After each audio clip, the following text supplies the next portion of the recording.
Uh, hey there, guys. How are you? I think this is working. I'm too stupid to use YouTube. It's only been 9 years, almost a decade of using it. Still figuring out how to make it work. But I think we are live. It says live.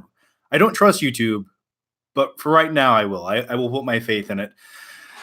So yeah, hope you guys can hear me. I gotta look at this microphone. All right, I got a new mic arm today, and I'm still figuring out how to use it. I feel like it needs some WD-40 or something. There we go. Ooh, that feels. My name is Morgan Freeman. Does that sound good? Let me know. Hey guys. Hey Odin's movie blog. Good pal. And yeah, don't want to do that. Silly. All right, guys. So I'm just it's what is it? Friday night. I was sort of writing notes for my Toy Story 4 movie review and also Child's Play. And I figured, you know what? I'd rather just do a live video for a few minutes and sort of have some fun. Trying to make sure this video is unlisted. I'm not quite sure. I don't know. Like I said, I don't know how YouTube works anymore. Let's see.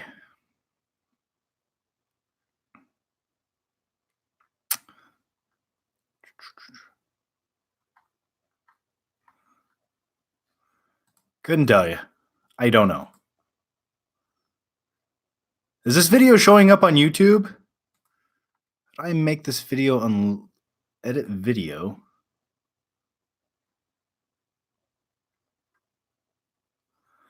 Come on, YouTube. Make things easy for me. Done. There we go. Okay. Okay. Now it's public on YouTube. That only took 17 steps, but we got it.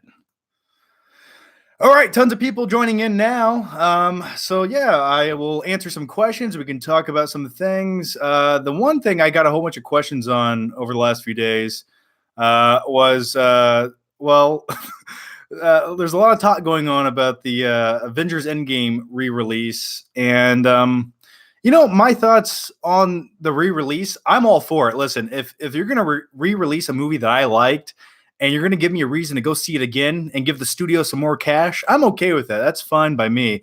But you have to have a reason for re-releasing it, other than we need $40 more million to be the number one box office spot so we can beat Avatar. If you want to beat Blue Pocahontas, which I liked Avatar, but the reason they're re-releasing it and the way they're justifying it is we're going to put on one extra scene at the very end of the movie. We're just going to tack it on. Who knows how long that scene's going to be? It could be 1 minute. It could be 12 seconds. It could be a 10-minute scene. I don't know. They could be eating shawarma at a table again. I don't know. But I just don't think that's justified. I think if you're going to re-release something, you need to have something that significantly adds to the movie. And the re-release of Avengers Endgame, from everything I'm reading about it, unless they surprise us with more than they're saying, I don't know. It sort of seems like a cash grab. I mean, and that's what movies are. They're a business and then an art form, secondly. But, I don't know. I would want maybe 5 or 10 more minutes of a movie or 20 more minutes. And they have it to give. There's probably an hour and a half of Avengers Endgame sitting around somewhere on some cutting room floor. So, all right. We got a super chat from Odin's Movie Blog. By the way, guys, check out Odin's Movie Blog here on YouTube. Good pal, good guy. I like him. And he does live streams a lot better than I do and a lot more professional because he doesn't use the shitty platform that YouTube gives you. So anyway, all to break Avatar's record, so petty, and 4 minutes of extra post-credits, ridiculous. Yeah, 4 minutes. So it's 4 minutes of extra post-credit scenes. Yeah, see, the sad thing about that is, like I said, there's probably like an hour and a half of footage just laying around. They have so many extended and deleted scenes that they had to cut out of that movie.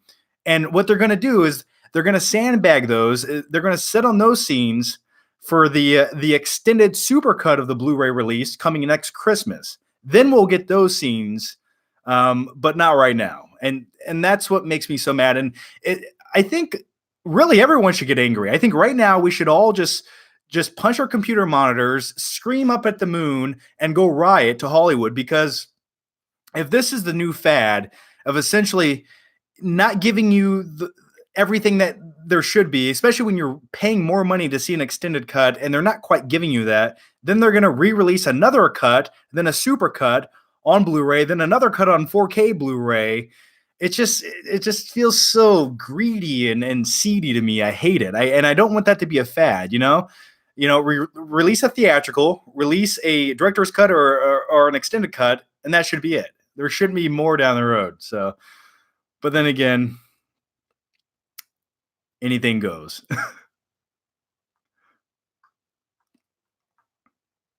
And thinking about it, Blade Runner has like 5 different cuts. Huh.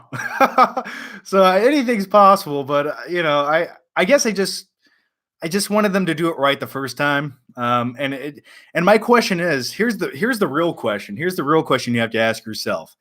If Avengers Endgame topped Avatar with its initial theatrical run, if it blew past Avatar's numbers, do you think we would be getting a re-release with 4 extra minutes of post-credit scenes? I don't think so. I don't think they would be doing this. So, all right, let's dive into some other questions here, or we can talk about this a little bit longer. By the way, this lighting, I'm not quite sure. I bought some lights off Amazon to make everything look nice and even. And pretty much everything you get on Amazon, it's always disappointing, isn't it? Like you buy these lights and you realize that they're way too bright. It looks like you're inside of a tanning bed. And at any moment they're going to explode. And then I'm going to look like Harvey Dent from The Dark Knight on one side of my face. Oh, thank you. You look gorgeous. Well, thank you, sir. Do you ever sleep? Yes, I sleep often. Normally I go to sleep when the sun comes up, and then I start really getting active when the sun goes down. I'm a vampire.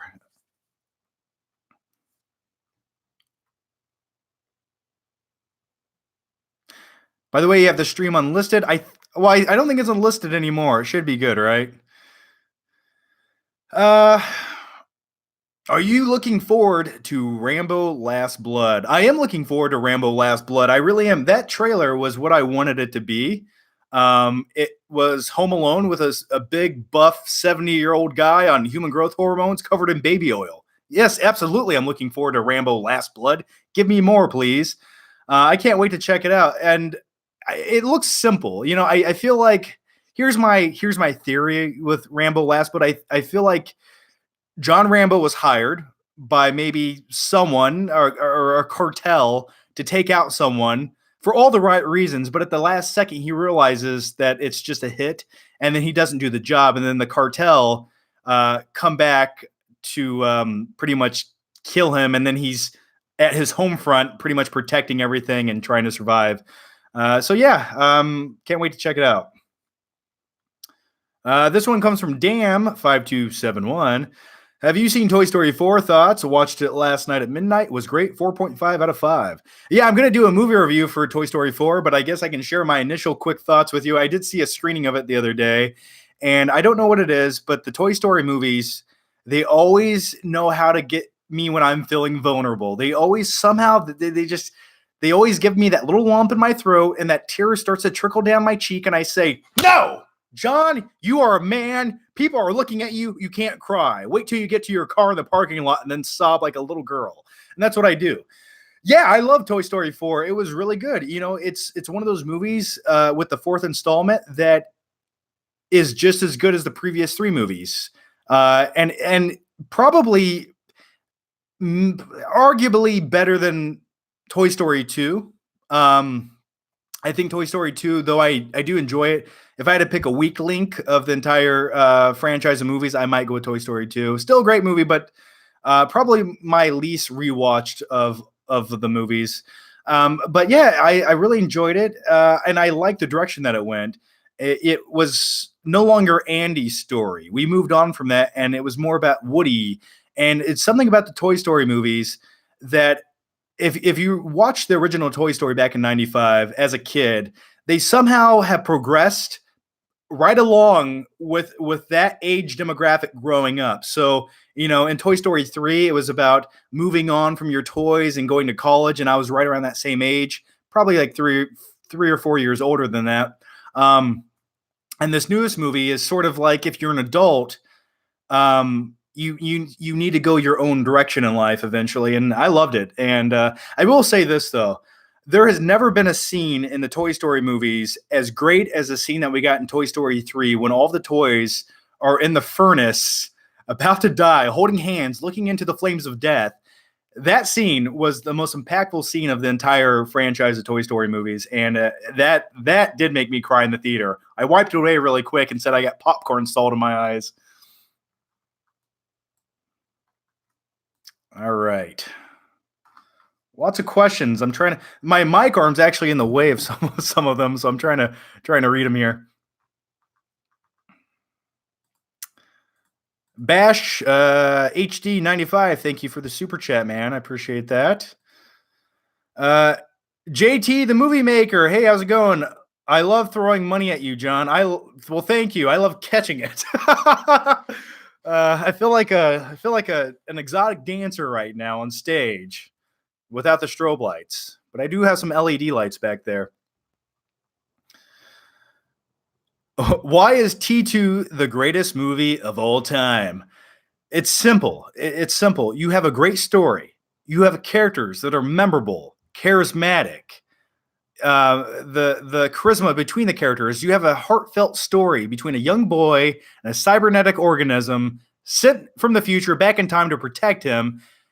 Linda Hamilton is a great mom, a badass chick, and the action, the sequences, they still look better than 99.9% of action films today. Why? Because the majority of them were done practically. Just I dare you to take a chase sequence from another movie and compare it to the chase sequence in T2 when the Terminator is on his motorcycle chasing John Connor on his little dirt bike, and the T-1000 is chasing behind in the tow truck. Like, that was a perfectly executed action sequence. You felt the suspense, and I don't think I've seen a better car chase action sequence since 1991. I mean, there might be one or two in there, but if anyone uses Fast and Furious as an example, come on, you're better than that. So yeah, it's one of those movies that has stood the test of time, and it was ahead of itself. And the only thing dated are some of the clothing choices by characters, but other than that, it's almost a timeless movie. So.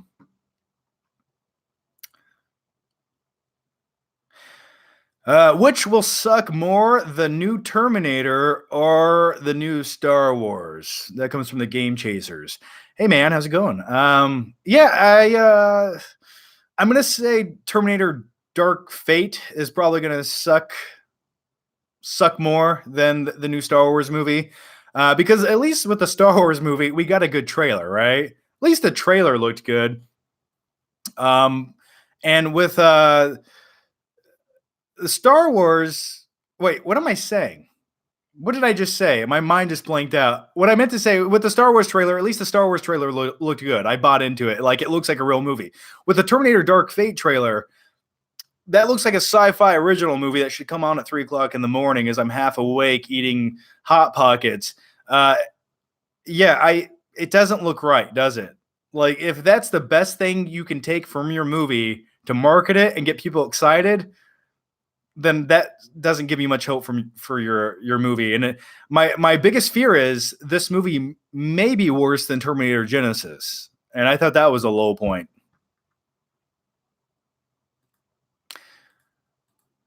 All right, is this?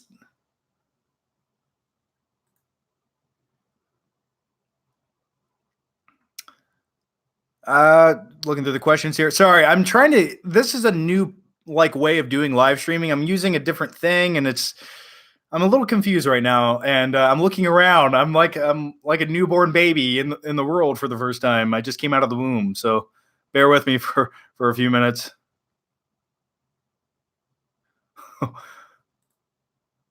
Best Joker of all time. Come on, that's an easy one. Heath Ledger's Joker, but Joaquin Phoenix. I don't know. I don't. He might not be better, but he might be on the same playing field. So we'll have to wait and see for the Joker in October.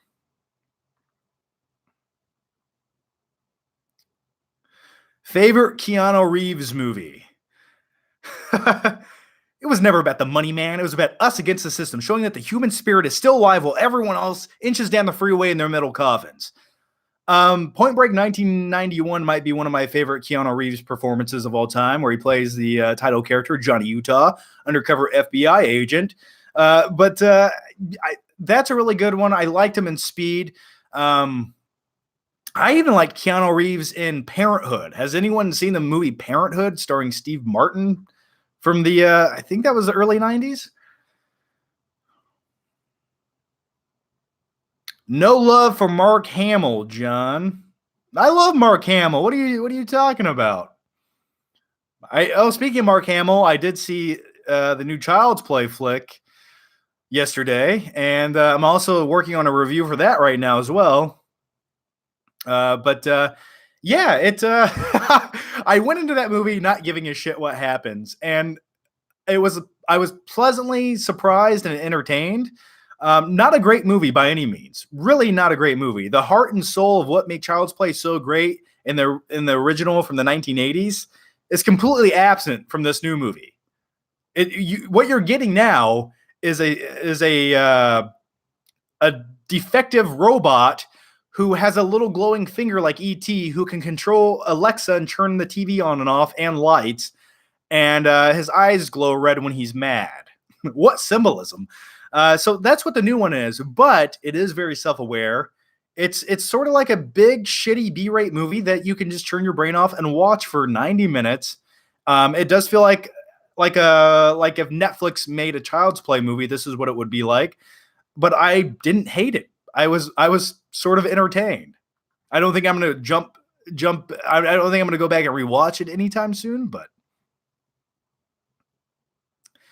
is John Flick replacing the Flick Pick? No. This is no. This is I'm sort of just using my Flick Pick channel, which has always sort of been the whatever channel or the free for all channel, is sort of a testing ground. What I want to do, guys, is I want to start doing live streams consistently once a week, and I want to start putting those on the Flick Pick channel, where we cover all the latest movie news and all the things I typically would never make a standalone video for. I will cover all of those in maybe one weekly live stream where you guys can join along, ask some questions, and have a good time. So yeah, look out for future live streams once or twice a week. I don't know. We'll try it once a week because these are kind of they exert a lot of energy, and I don't know if I have enough caffeine to live through all these, because you have to be so on for a live stream. You have to be, first of all, I have to look at my own stupid face in the computer monitor. Then I'm reading 6,000 messages as they scroll over here as a bright shiny light shines in my face. So they are you. After I'm done with these, I feel like I just did a workout, and I want to go lay down in the fetal position. Favorite podcast? I only listen to a few podcasts. I listen to a podcast called Talk is Jericho. I like to listen to wrestling podcasts. Oddly, I don't really listen to a lot of movie-related podcasts because I do my own movie-related podcasts on my Patreon once every 2 weeks. And by the way, check that out. It's a really good time, I promise. Yeah, after you get done talking about movies on your own podcast for 2 hours, and I kind of don't want to hear anything more about it. There's a few other podcasts. There's some podcast series where I listen to, but I might listen to like one series, but I don't go back to listen to more. So yeah, right now I just kind of listen to like wrestling podcasts. I'm a closet case wrestling fan. Shh, don't tell anybody.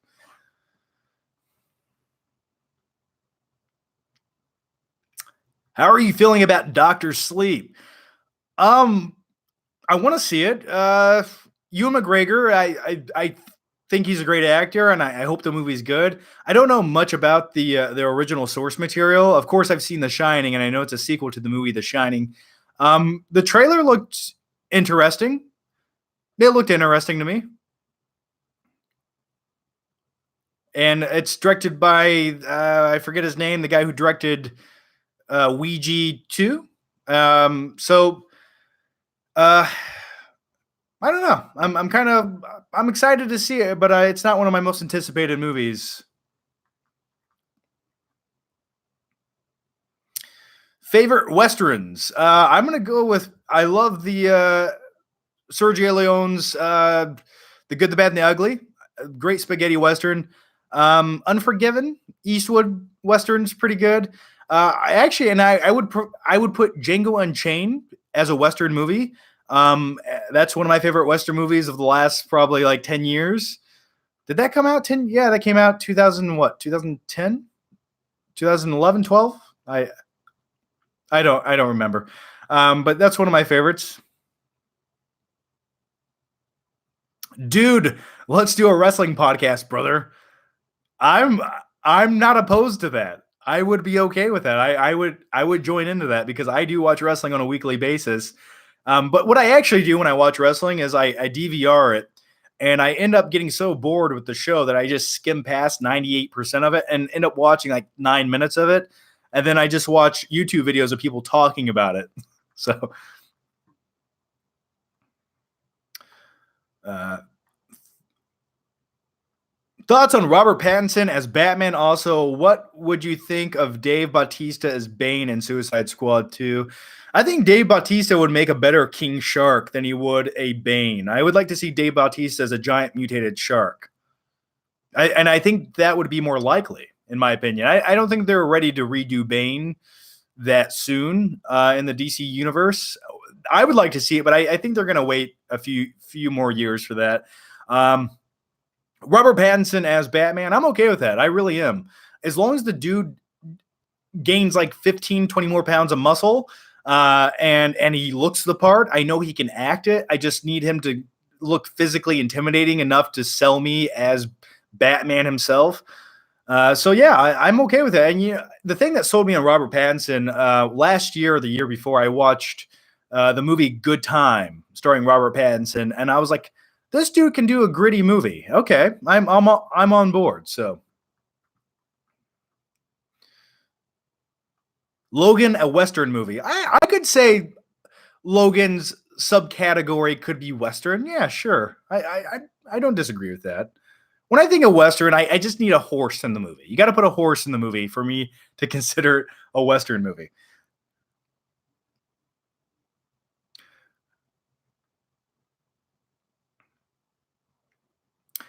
Have you seen Men in Black International and Shaft? No, and I don't want to. I'm so tired of watching mediocre movies just for the sake of talking about them. I don't. Those movies don't look fun. They don't look inspired. The trailers didn't look great. I don't want to see either of those movies. And if Men in Black comes across Netflix one day, I might watch it, sure. But it just there's nothing that looks interesting. And I knew that going into it. Um, and I've spoken to people who have seen the movie that I trust their opinions, and they said it wasn't very good. So why watch a movie that's just meddling and not very good? And as far as Shaft, I don't want to see Shaft. I love Samuel L. Jackson. If I want to see a Sam L. Jackson movie, I'll just go watch Pulp Fiction. Or we could watch Captain Marvel and watch him get his eye scratched out by a kitty cat. Matthew Garcia, thanks for the super chat, man. Your thoughts on the new Mortal Kombat movie? Yes, please. Yes, yes, yes. Finish him. Cut my head off. Get over here. I need that. When I was a kid and I loved the Mortal Kombat games, I used to play them all day with my friends. We used to bet quarters on the game who would win. And I remember I used to know all of Sub-Zero's fatalities, which made me a pretty big badass in the neighborhood, if I say so myself. But yeah, ever since the original Mortal Kombat, I have just been wanting another great Mortal Kombat movie. And then we got a Mortal Kombat Annihilation, which was one of the biggest pieces of dog shit in the cinematic universe of films. And Shao Kahn looked like a homoerotic stripper. But yeah, I want the new movie to be good. I want them to go for it. I want them to have a universe that truly feels like Mortal Kombat. And I want the mystery element and the fantastical element to be there. I don't need them to ground it in reality. I remember a few years ago, like 10 years ago, they had a machinima. Do you guys remember machinima? They had a made for machinima series, and I hated it because they were trying so hard to ground it in reality. And I just want the new movie to go for it. So yeah, I'm excited. Please be good. I need it. Odin's movie blog. Thanks for the super chat, man. You're too generous to me. Best Blu-ray you currently own, and one Blu-ray we all should own. Ooh, you're putting me on the spot with that. The best Blu-ray I currently own. Now, if we're talking in terms of picture quality or the film itself, because that could go many different directions. I would say it's a very tough question. I think everyone should own Nightcrawler on Blu-ray. Phenomenal movie, a well-done movie, and we don't get many movies like it nowadays. Original concepts like that are few and far between nowadays. So own Nightcrawler on Blu-ray. That is one movie. Another Blu-ray everyone should own for picture quality alone and the film itself. And it's sort of like saying the same thing on repeat for the last 10 years. But The Dark Knight on Blu-ray, especially 4K Blu-ray. So I do own a 4K player OLED TV. And every great movie that I love, I always rebuy on 4K because sometimes when you buy that 4K Blu-ray at the store and you take it home, it's sort of the closest thing to erasing your brain and rewatching the movie for the first time again. So that would be another one. I'm trying to think of a few other Blu-rays I think that are must-owns. I'm still waiting on the Aliens 4K Blu-ray release. Any day now, James Cameron. And speaking of James Cameron and Blu-ray releases, I'm still waiting on True Lies to get a Blu-ray release. James Cameron can re-release T2 17 times on Blu-ray and put out one of the worst Blu-rays on 4K, known as Terminator 2 Judgment Day, which looks awful. It's just the color grading, everything is completely void of any tone that the original movie wanted us to have. But where was I going with that? I don't remember where I was going. I was just complaining. Oh yes, James Cameron. Yes, why can't we get a True Lies on Blu-ray? Or I believe they're working on The Abyss on Blu-ray, but we'll probably see that in another 7 years after Avatar 2 comes out.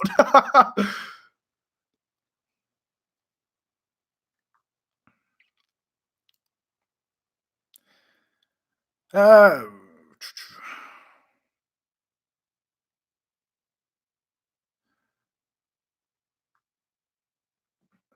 Jonathan, what's your favorite Paul Thomas Anderson movie? I don't know. I've never been the hugest fan of Paul Thomas Anderson. I'm trying to think.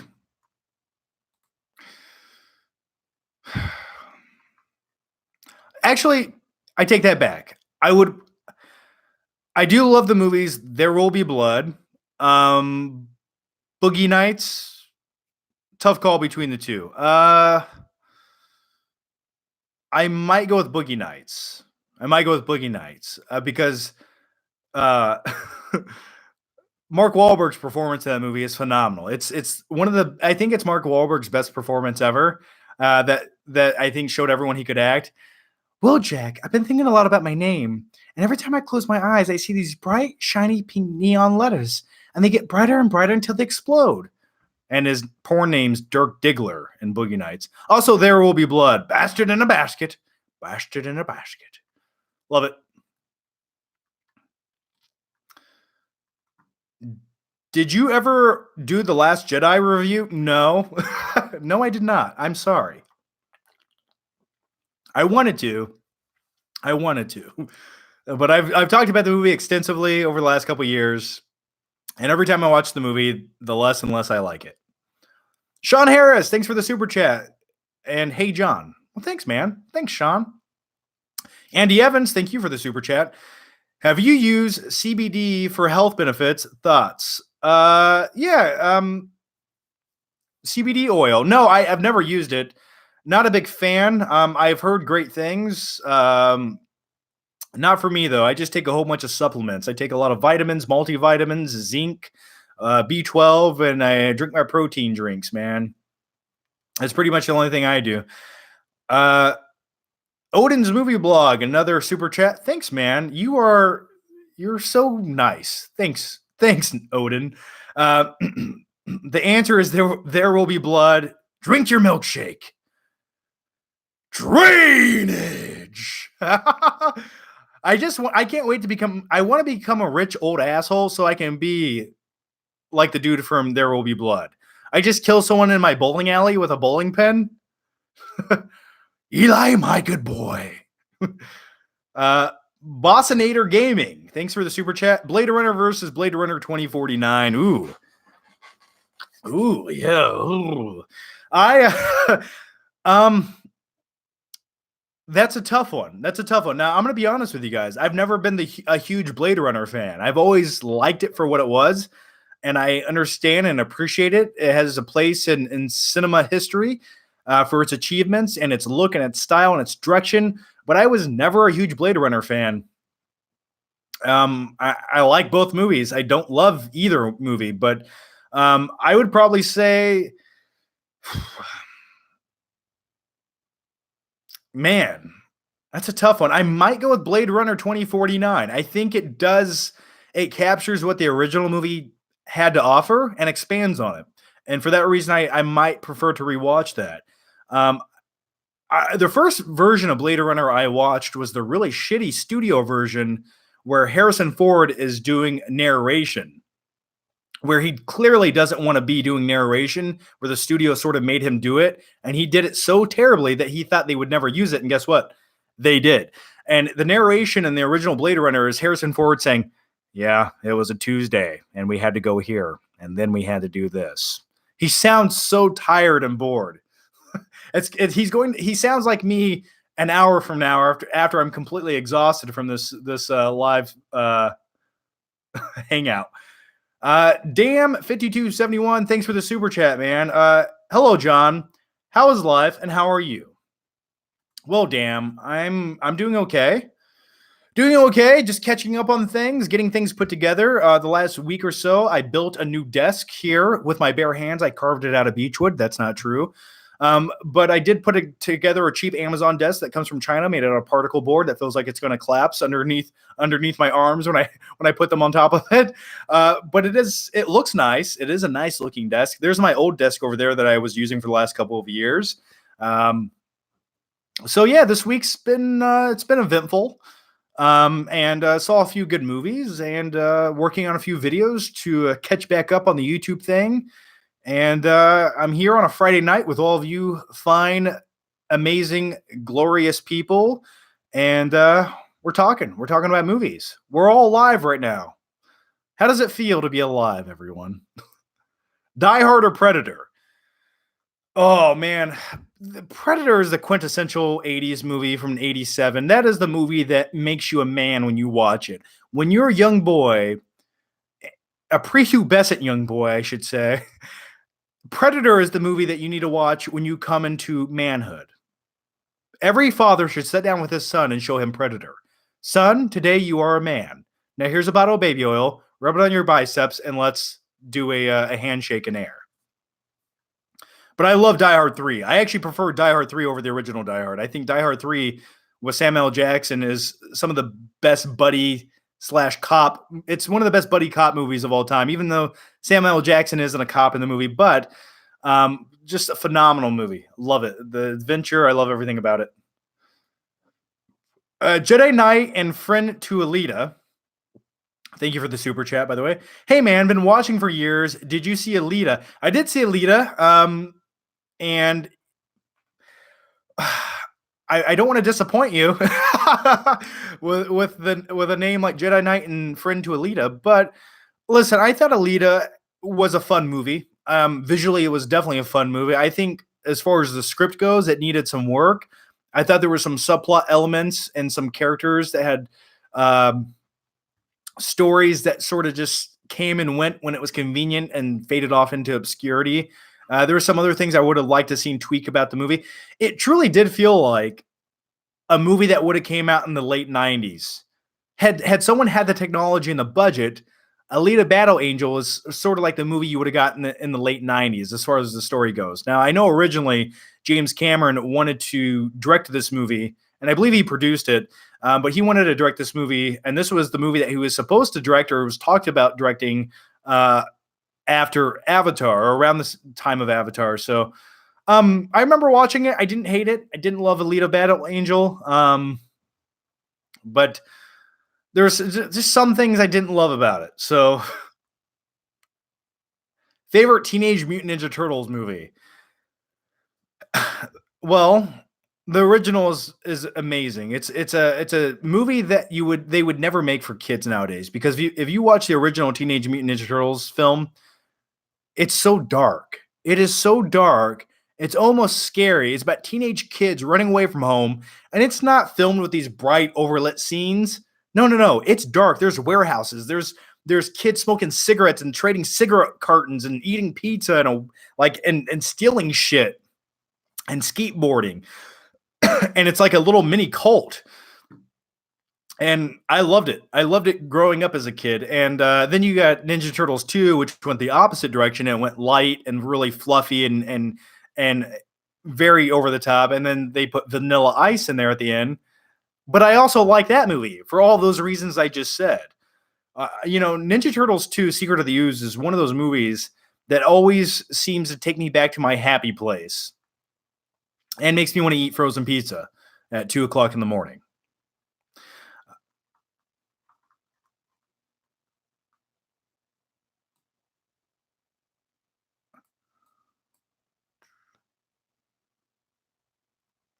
The next one comes from inside Lauren's brain. Thanks for the videos. Keep it up. Well, thank you, Lauren, and thank you for the super chat. Connor Joseph, thanks for the super chat. Thoughts on using creatine for a high schooler? Sure, there's nothing wrong with it. Here's what creatine does. Essentially, creatine will just make your muscles retain a little bit more water. So essentially, you are going to have more hydrated muscles, which leads to being able to do more reps, longer workout sessions, and a little more endurance in the gym for your muscle tissue.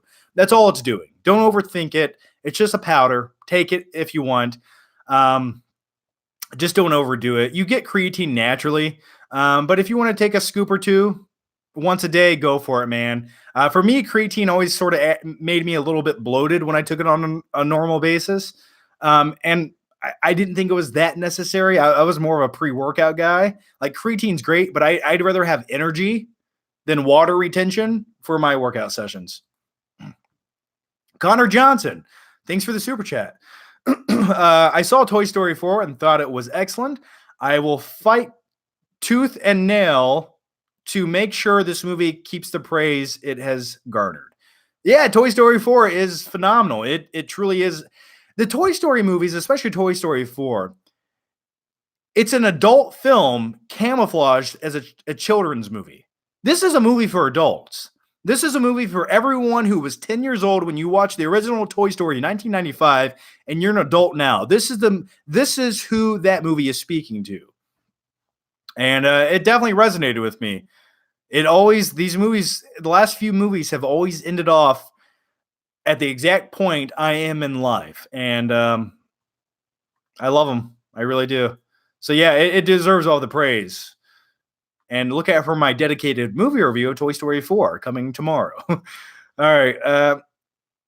Super Nerd. John, would you ever run for president? Probably not. I imagine, how bad can your credit score be to run for president? Probably not. I don't even think I could have ran for class president back in high school. I'm not qualified. Inside Lauren's brain, once again, another super chat. Thank you. Any new up and coming reviewers you'd recommend? Man, that's a tough question. Occasionally I do come across a few smaller review channels, and they're doing everything right. I don't remember the names of the channels off the top of my head. Um, but then again, to be honest with you, one of the least watched things I do on YouTube that I watch a lot of YouTube. I spend hours and hours a day watching YouTube and all kinds of weird shit. But one of the things I don't watch a lot of are movie reviews. It's one of the I don't know why.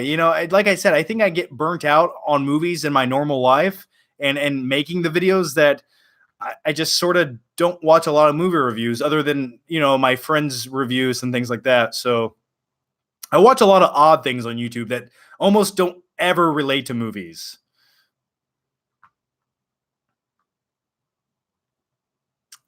And that's not to say I don't love movies. I do. Movies are a huge part of my life. It just I sometimes when I consume content, I'd rather watch something else.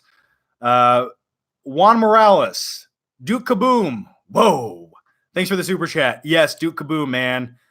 Keanu Reeves' Duke Kaboom was phenomenal. Great scene towards the end of the movie of Duke Kaboom. Uh, Dylan Arthur, thanks for the super chat. Can you do a Nicolas Cage as Batman impression? Jesus. Where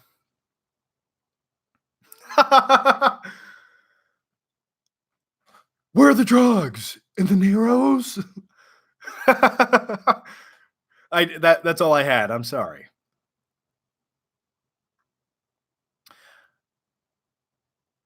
Thoughts on Bill and Ted 3? Yes, please. Yes, yes, and yes. I hope it's good. I hope it's a good movie. I'm excited for it. Keanu Reeves seems like he can do no wrong nowadays.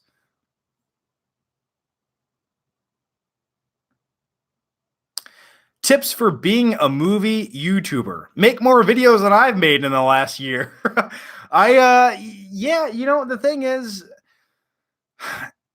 just have an original outlook on movies. I think that's what people want. You have so many people doing movie related videos on YouTube, so many personalities, and the best advice I can do is say don't try to imitate those people. Be your own person, and just go for it. Think outside of the box. And right now, it's tough. If you're a new YouTuber, it's tough to stand out. So do what it takes to get attention and be topical.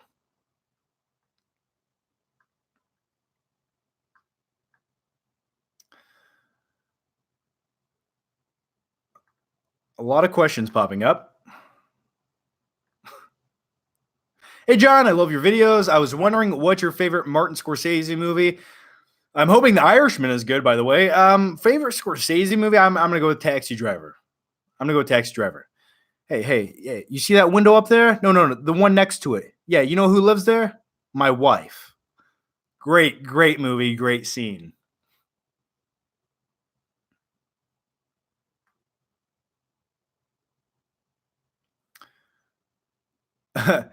Ghost Dragon 96 advice for surviving university, which is college. We refer to it as college here in the United States.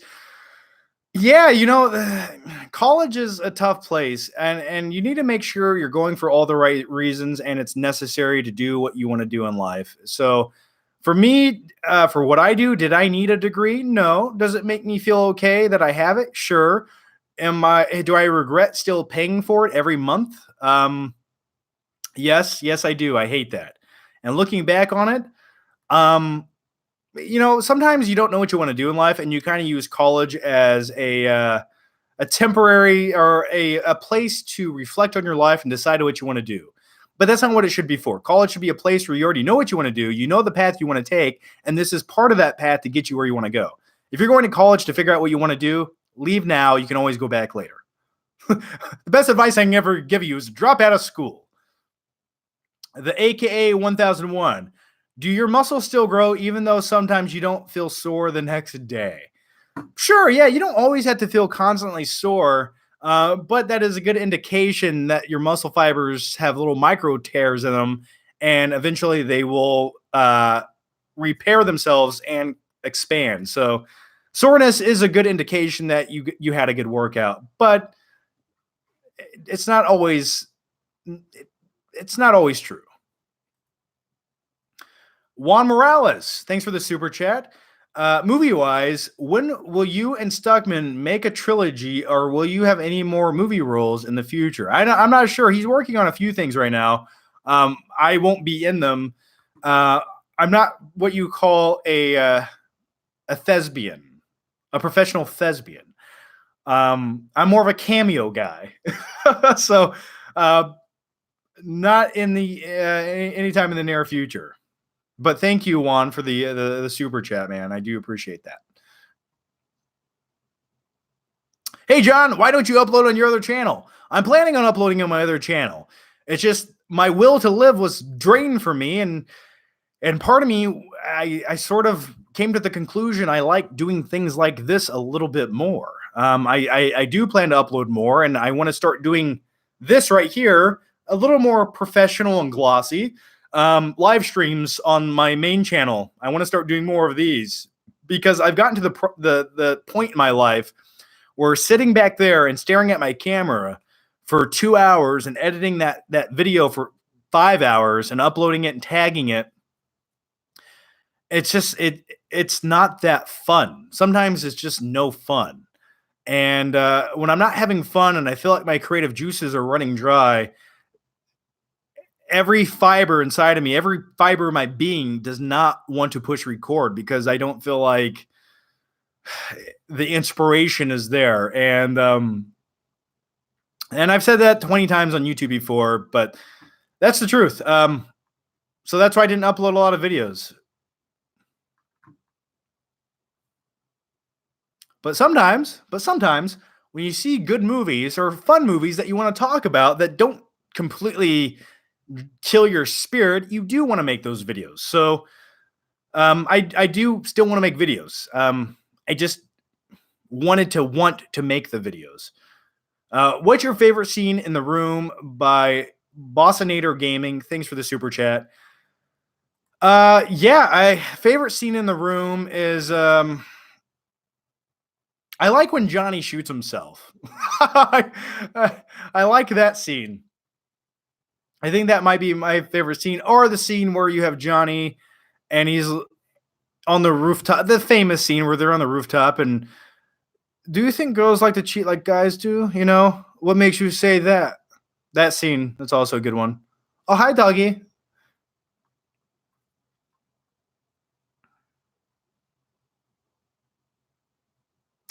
John, I've been watching your videos for years, and you're one of the best YouTubers on here. Well, thanks, man. No one will ever accuse me of being the most consistent, but I will take best. John, more workout videos. I actually might have a very small workout video coming next week on this channel. So look out for that. It's just going to be maybe a small segment of a video, a bigger video, maybe called like A Day in My Life or 3 Days in My Life. I'm not quite sure the title yet, but look out for that.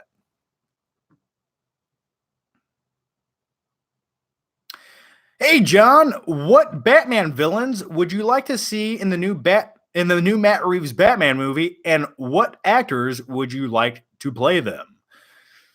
I think on the last live stream I said I'd like to see Riddler. I'd like to see a good version of Riddler done right without Jim Carrey just being hokey and wearing spandex. I think Riddler would be a very intriguing villain for Batman to go up against. And if you want a villain to make Batman utilize his detective skills, I think the Riddler is the character to do that. So, and who would I want to play the Riddler? I don't know. I definitely think if you're going to cast Robert Pattinson, who's like 32 years old, to play Batman, you sort of need an older villain to be Riddler. I like the contrast of that, because if I just have two young guys on screen, I need more than that. I think it'll add a little more depth to the character. So I'm not sure who I'd like to see play the Riddler, but one person who comes to mind is like Leonardo DiCaprio. I mean, he was rumored to play Riddler back when Nolan still was doing the franchise. So, but I think Leo would be a very interesting choice. Odin's Movie Blog, once again, thank you for the super chat, man. I used to know a girl. She had a dozen guys. One of them found out about it and beat her up so bad she ended up in a hospital on Guerrero Street. What a story, Mark. Yeah, yeah. That is by far the best quote of the movie. And thank you for the super chat, Odin, my good pal. Doshi asks, been watching you since you lived in your mom's basement. And thank you for the super chat. And yes, my mom's basement, a happy, magical, mystical place. I call my mother's basement I call it the mother's womb. It was a warm place. So you could just go to bed and you woke up and you could smell pancakes in the morning. It just was so happy. But yeah, but I do remember those. And the thing is, and I'm so glad I make YouTube, not just because I get to do it for a living, but I get to look back on all the different stages of my life. And one of those was 2010 to 2012 of living in my parents' basement. And man, the ah, some good times, but looking back, I'm so glad I don't live there anymore. I basically lived in the dungeon, but I didn't see the darkness until I was a man. By then, it was blinding. Hey, John, thoughts on Dark Crystal, Age of Renaissance on Netflix? I'm so excited for it. Yeah, I don't know much about it. I haven't really looked into it. I remember watching Dark Crystal as a kid, and but was never a diehard fan. So I will definitely check it out once it hits Netflix.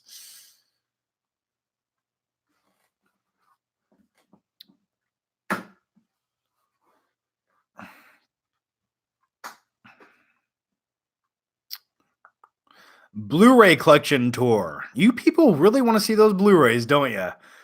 And I'm gonna give it to you one day. I will do another Blu-ray collection video. I'm sorry for the April Fool's video that I gave you back in April. Clearly called April Fools. Yes, it was done in April. Duh. But I do want to do another one. And like I said, the last 3,000 times I've answered this, I will do one. I promise I will do one. And I actually might be moving my movie shelf into here. So maybe I could do one then. Maybe I could. Pesky716. What do you do for work besides YouTube? YouTube is pretty much the main thing I do. But I do some other things. I do affiliate marketing. I do Amazon sales, wholesales. I wholesale items on Amazon FBA sometimes. Things like that. Little side contracted gigs every once in a while, but usually YouTube sponsorships. That's the primary thing I do.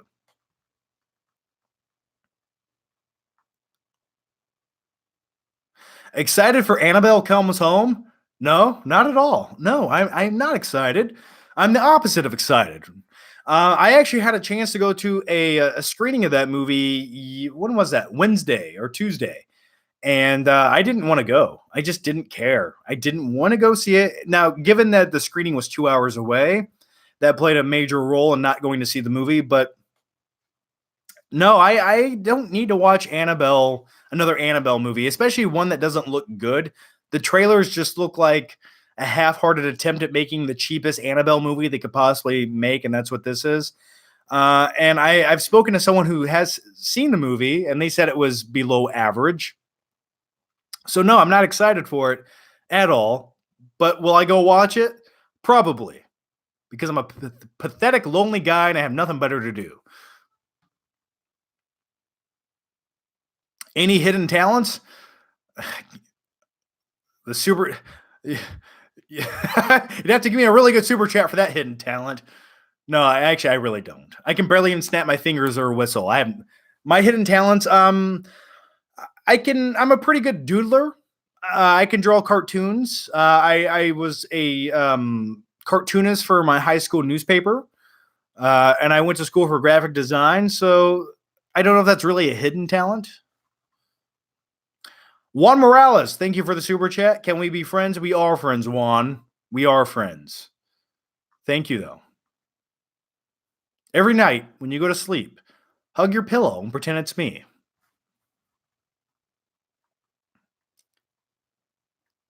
Can they just end the Conjuring movies? I see. I loved the first Conjuring, and I thought the second Conjuring was okay. I would like another good Conjuring movie. I'd be okay with one. The Annabelle movies are what I feel like they should end. They're never great. The Annabelle 2 was like it was average at best. First one was atrocious. What are you currently watching on Netflix?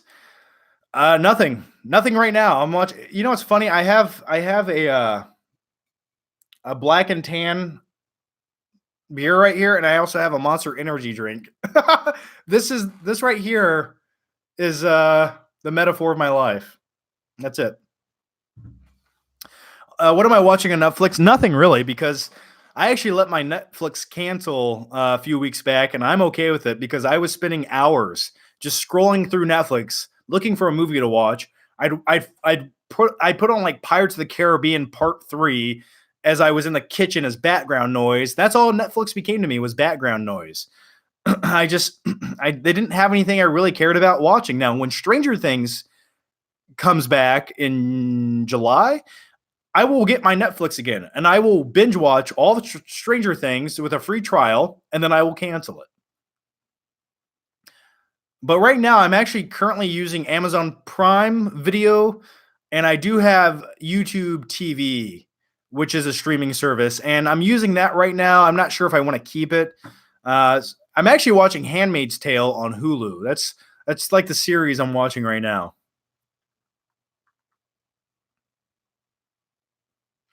Deadpool and MCU. How will that work?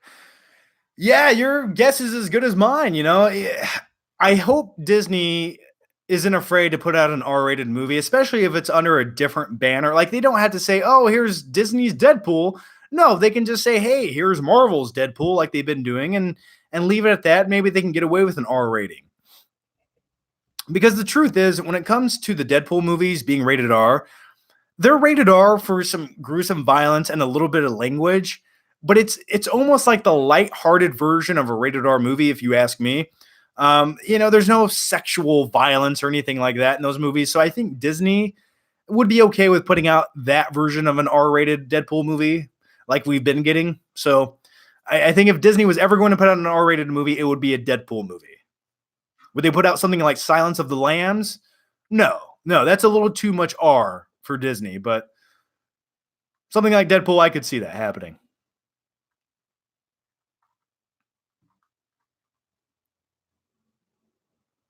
John, why do you think you still get so many Tiny Todd questions? I don't know.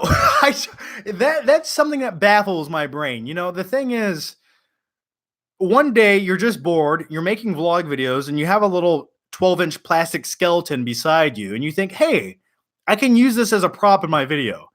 And then you use him as a prop, and I called it a him.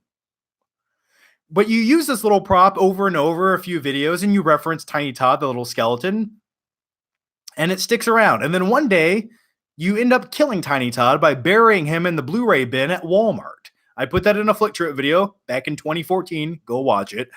But yeah, I don't know why I get so many Tiny Todd questions. The last time Tiny Todd was in a video on my channel was 2014. Think about that. 15, 16, 17, 18, 5 years ago, and I'm still getting Tiny Todd questions.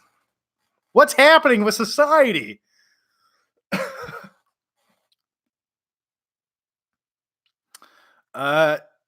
Donnie Baker, thank you for the super chat.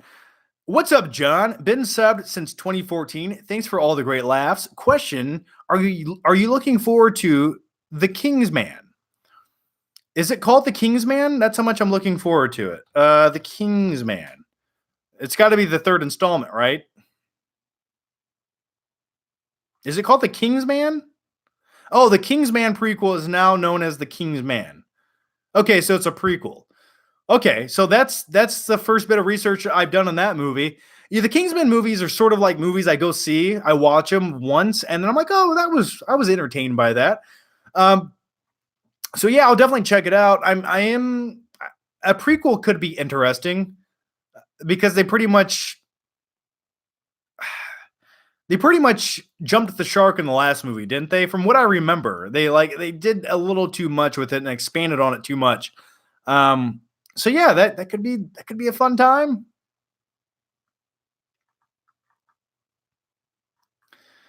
Juan Morales, another super chat. Thanks, Juan. Tiny Todd t-shirt. You want a Tiny Todd t-shirt? I don't know about that. I don't know about that. I'm still trying to put together t-shirts for uh it's magical and mystical and don't get scared now. And that's taken 5 years.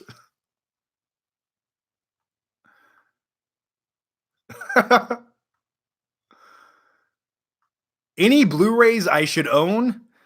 Yes, you buy the movies that you like and you love and you want to rewatch over and over because that is the reason that you buy things called Blu-rays, these little optical discs that we put on our shelf to revisit anytime we deem that we want to watch that movie. Because these are the things that Netflix and any other streaming service cannot give you that a Blu-ray gives you. It's that comfort, it's that ability and that accessibility to watch that movie that you love. Day or night, rain or shine, you get to watch it. So yes, you should buy the movies that you want to watch on Blu-ray. If you're just buying Blu-rays to buy them to fill up shelf space to say, hey, look how many movies I have, you're probably going to regret that in a couple years when you realize you just wasted all your money on these things sitting back there on the shelf. But if that's what you like to do, go for it. But my recommendation is just buy movies that you love, that you know you're going to rewatch. Odin's movie blog. All right, off to bed. Night, good sir. Thanks, Odin movie blogs. It's been a long day. But yeah, guys, definitely check out Odin's movie blog. Good pal of mine here on YouTube who does live streams, but probably better than this.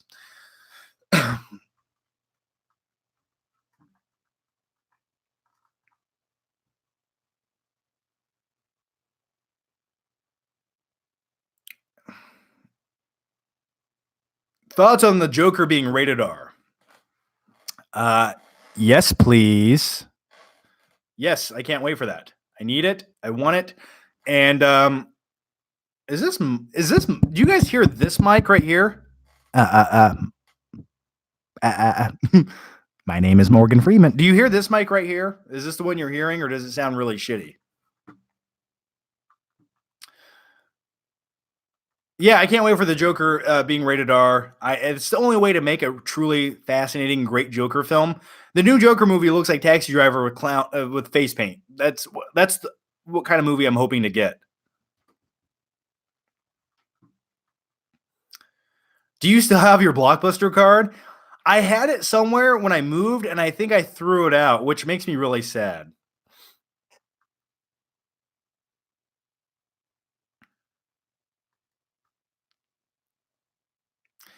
John, huge fan. What are your thoughts on Cobra with Stallone? I love Cobra. That movie scares the shit out of me. When you have that cult-like gang playing with swords in a warehouse where they just practice cleaning swords together. I always loved it. And the thing about Cobra, the first time I watched it when I was younger as a kid, it always made me afraid to drive under bridges because you expect to see someone like being pulled out of a car into a van. And then coincidentally, then they end up chasing you and you have to get protection from Sylvester Stallone.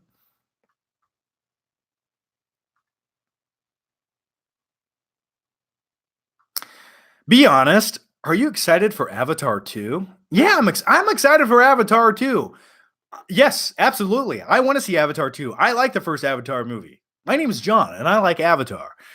Yeah, yes, I want to see a big epic movie with fantastic CG and motion capture where we go off to an alien planet. Please make me forget about my shitty life for 2 hours and 47 minutes, James Cameron, and take me back to Pandora where I can watch a 9-foot tall blue alien woman get made love to under a tree. Yes, I want to see it. But the thing I'm not excited for, with all that said, the thing I'm not excited for is the next installment of 15 sequels, which are going to go the next decade. I just can't see story-wise what they're going to do to keep our attention to make us care about 5 more movies. If it was 1 or 2 more movies, I get it. I can see it, but 5 more movies? I don't know. I think people are gonna start getting tired of Avatar movies after like the next sequel.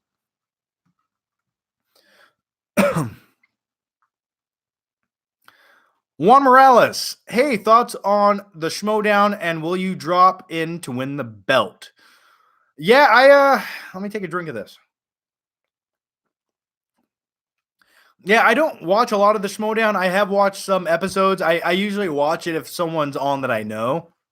Um, but yeah, movie trivia. I don't know, man. I'm okay at movie trivia, but some of the questions on there are pretty intense, and I've played along, and there's some episodes where I'm like, okay, I could have won that, and then there's others where I'm like, well, I would have just got my ass kicked. So I don't know. Tell Christian Harloff to invite the Flick Pick to Schmodown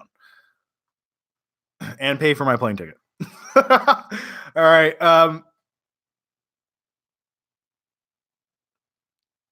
Dog, it's been like 9 years since Avatar 1. Yeah, it's been a long time. A very, very long time since Avatar. I get it. Yeah. We're this should have happened 5 years ago. I don't know why it didn't. Hopefully it's worth the wait. Hopefully these are the best movies we ever see. Hopefully these are epic, spectacular movies. I hope they are. I just don't think they will be. Thoughts on Christopher Nolan's new film? Yeah, I'm excited. Anything Nolan does, I want to see. I was hoping that Nolan with his new movie would do the opposite of what he's been doing. I was hoping Nolan would go to something that had a smaller budget that wasn't $100+ million movie, and maybe go back to something a little bit more simplistic like The Prestige. I'd like to see Nolan direct something like that because I think that's what he should be doing right now. But no, he's essentially doing the biggest budgeted film of his entire one of them. It's like what, a $200 million movie he's directing right now, which is supposed to be one of the longest movies ever, like 4 hours long. So, and that makes me question: will it be a two-part movie? I'm not quite sure. So, yeah, I'm looking forward to it. I forget the name of Nolan's new movie.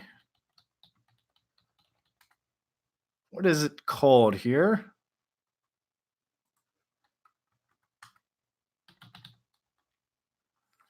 Tenet, yes, Tenet, coming out in 2020. So it's not far off. We might be seeing a trailer sometime this fall or winter, and I thought I seen a spider crawling in the wall over there, trying to crawl in my ear and lay eggs to kill me. I uh, I want to see it. I hope it's awesome, but I I don't know. The thing with the last few Nolan movies, where you have Interstellar and Dunkirk, and don't get me started on Interstellar. I do not want to talk about Interstellar right now and my issues with it. But it's one of those. Well, I will talk about it and my issues for just 1 second. It's one of those films where the more I revisited the movie, the more issues I had with it. But and Dunkirk, as fun as that movie was and enjoyable, and I rated it my best movie of the year that year. I still I don't think it has a lot of rewatchability, a lot of rewatch value. And for me, when it comes to movies, I like rewatchability. I like to go back and revisit a movie multiple times because it's just that good, and there's things in it you want to go see again and again. And his last few movies weren't that. But movies like The Prestige, movies like all the Dark Knight films, phenomenal. Amazing. But I'm hoping he repeats that.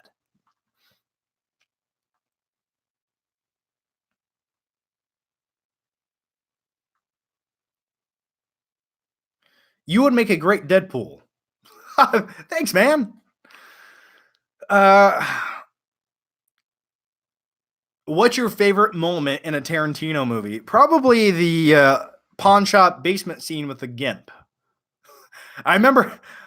I'm sort of joking right now, but when I think of one scene from a Tarantino movie, that's the scene as a kid that always stuck with me because I didn't know what was happening. I was scared.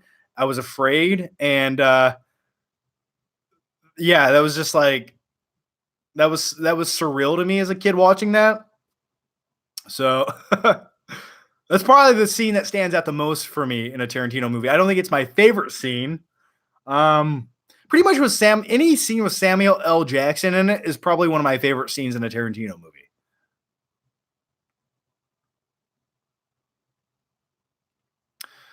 Do you own a 4K TV yet? Yeah, man, I bought a 4K TV back in 2017, the summer of 2017. I have an LG OLED, LG OLED TV, really good TV. I recommend it. Yeah, I love it. 4K was I had to upgrade. I had to. It's just it gives you a reason to rewatch the same shit but in a higher resolution.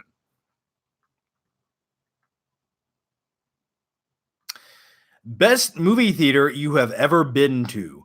There's been a few really good movie theaters I've been to. One was called Cinemark Valley View. It's in Ohio, and that's where they used to have screenings for a lot of the movies I saw in Ohio. And it had reclining leather seats. It had little barricades in front of each row of seats where you couldn't see the people in front of you. So if you had some asshole in front of you on his phone, you couldn't even see him. And that was a great theater. And now down the street from me, there's another great theater that the theater's fine, the projection is fine, but it's not as nice as the one in Ohio. But they have reclining seats that go further back than any leather reclining seat I've ever seen in a movie theater. You essentially get to lay down like a bed in this movie theater. It's phenomenal. You can just lay there. I just go there to take a nap sometimes. So that's and they serve food. So if you go to place an order for food, they'll bring it out to you as you're in your seat. So if you want some chicken strips, hey, watch some chicken strips and eat and watch Child's Play. Did I say watch chicken strips or eat chicken strips? Don't correct me if I'm wrong. William Amos, well, thanks, William, for the super chat. Have you seen Kiss Meets the Phantom of the Park? No, I have not seen that. I don't know what that is. Kiss Meets the Phantom of the Park. No clue. I'll look it up, though. Kiss Meets the Phantom of the... Oh, yeah, the Kiss movie starring Kiss, the actual band. No, I watched a documentary about that years ago. I've never seen the movie. I bet it's terrible, but now you're making me want to go watch it.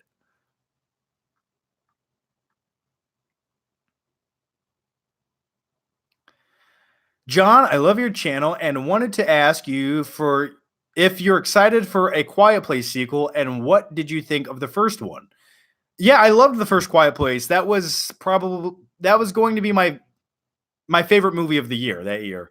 Absolutely loved it. Blew me away.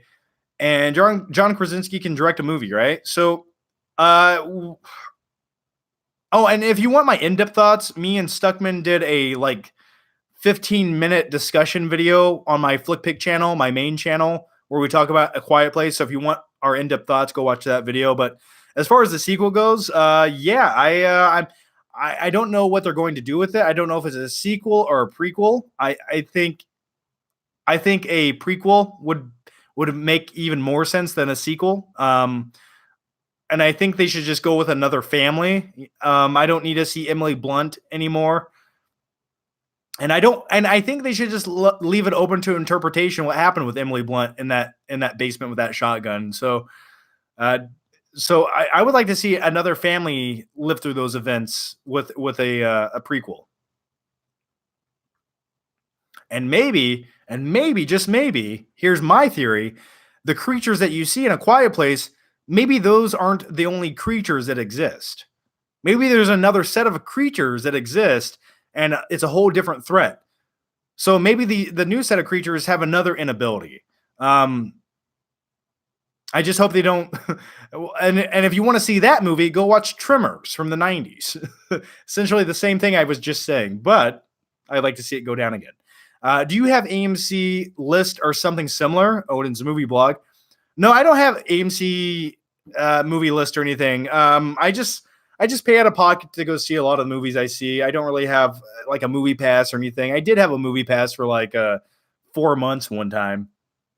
But a lot of the newer movies I see, I either get a screening to go see it, or if it's something else, I just go pay the money and see it. But the trick is, I have a movie theater here in town, and when you go to buy tickets, you just click student rate, and they give you a very nice $3 discount on each ticket. So if you just click that you're a student, your tickets only cost like $7 or $6.50, 50 cents, which that's very affordable.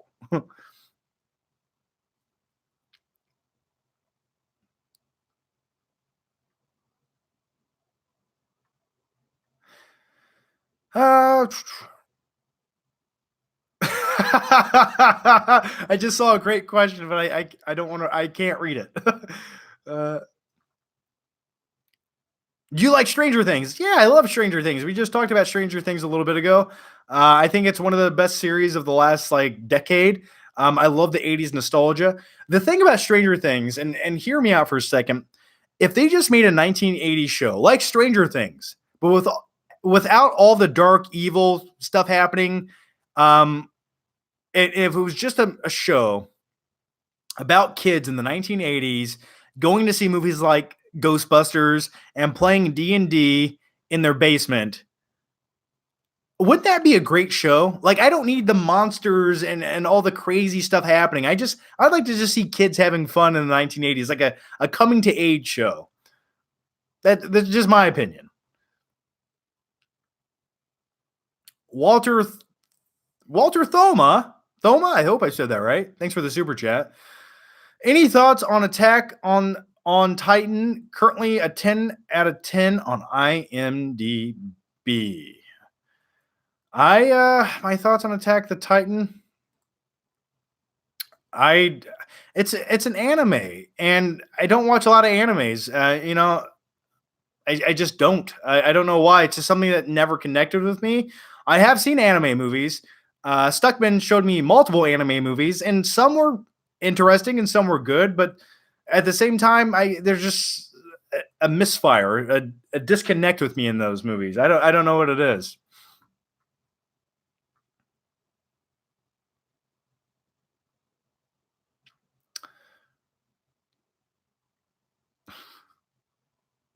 Will you do a full in-depth review of the KFC? Will you do a full in-depth review of the KFC Cheeto sandwich on your channel? Maybe I could arrange that if you'd like to see that. Let me know. Maybe I could. Sure. Why not?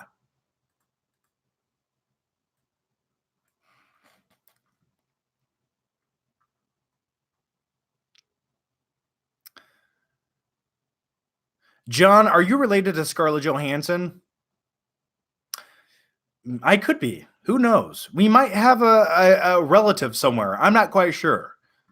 I wish we were related, but then again, that might make things awkward.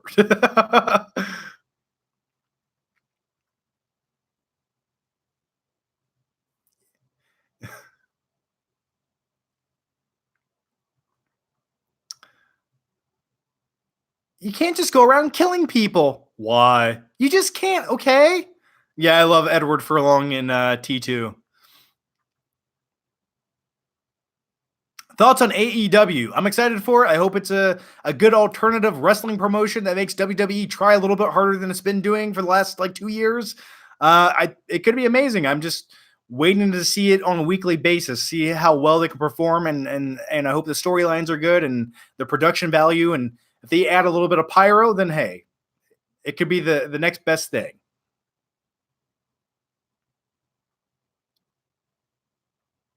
John, what's your favorite DC movie that isn't tied into the Batman at all?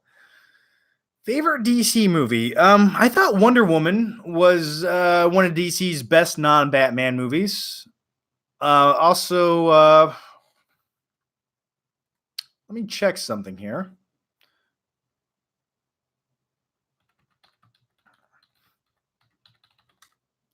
Wanted to make sure of something. Yeah, Judge Dredd, right? Judge Dredd is DC. Yeah, okay. I thought Judge Dredd starring Carl Urban was a great DC movie. And that was one movie that should have got a sequel that never did. Big disappointment. Why can't Netflix take that property and invest hundreds of millions of dollars into that as being either a series or a movie? Like, that's what I want to see. I'd love to see that. So yeah, I'm gonna go with those. I'm gonna go Wonder Woman or Judge Dredd. Also, Aquaman is sort of fun, but Wonder Woman's a better movie. Juan Morales with another super chat. Thanks, man. Favorite Jackie Chan movie? Mine is New Policy Story that came out in 2004. I never saw that. For me, when it comes to Jackie Chan movies, my favorite one was always Rumble in the Bronx, which came out in 1995 in America, but was originally made and released overseas in 1992 or 1993, I believe. I remember watching Rumble in the Bronx as a kid and blowing me away. Like that was one of the first Jackie Chan movies I watched in the theater, and just the things that guy does, it's phenomenal. Now the dubbing in Rumble in the Bronx is atrocious. Hey, Angelo, it's atrocious, but great movie.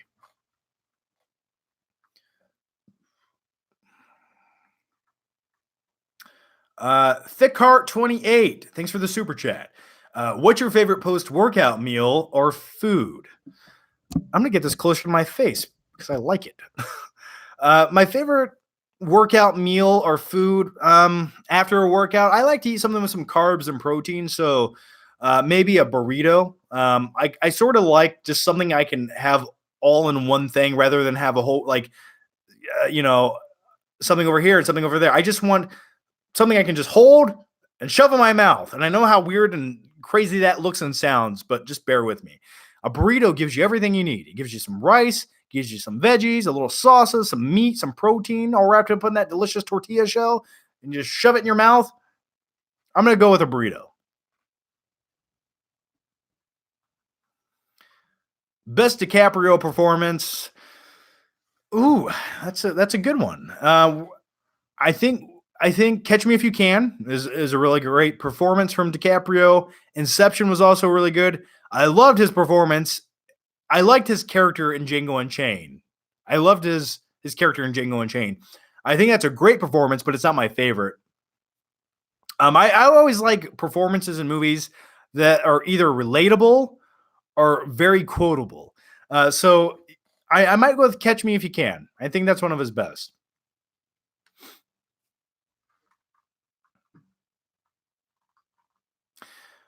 Bossinator Gaming. Thanks for the super chat. What are your thoughts on a Spider-Verse movie with Tom Holland, Tobey Maguire, and Andrew Garfield? Tom Holland said publicly that he'd be down. Sure, why not? It's sort of one of those things where you can give the fans everything they want in an alternative universe. I would be okay with that. That would be cool. I could see that happening. I really could. Then again, when I watched Into the Spider-Verse and they had the older version of Spider-Man, the 20-something-year-old Spider-Man who was a little bit out of shape and he was a little bit depressed and his girlfriend left him, I wanted to see that version of Spider-Man in a live-action movie. I don't need little kid Spider-Man. I don't need high school Spider-Man. Show me Spider-Man when he's 28 years old in his apartment, watching Netflix at night. His girlfriend breaks up with him. He's eating frozen pizza. He has to pay his water bill the next day. Show me that version of Spider-Man. I think that'd be really intriguing. Just to see, it's almost like everyday dude problems, but now you're Spider-Man. That's relatable to me. I'd like to see that.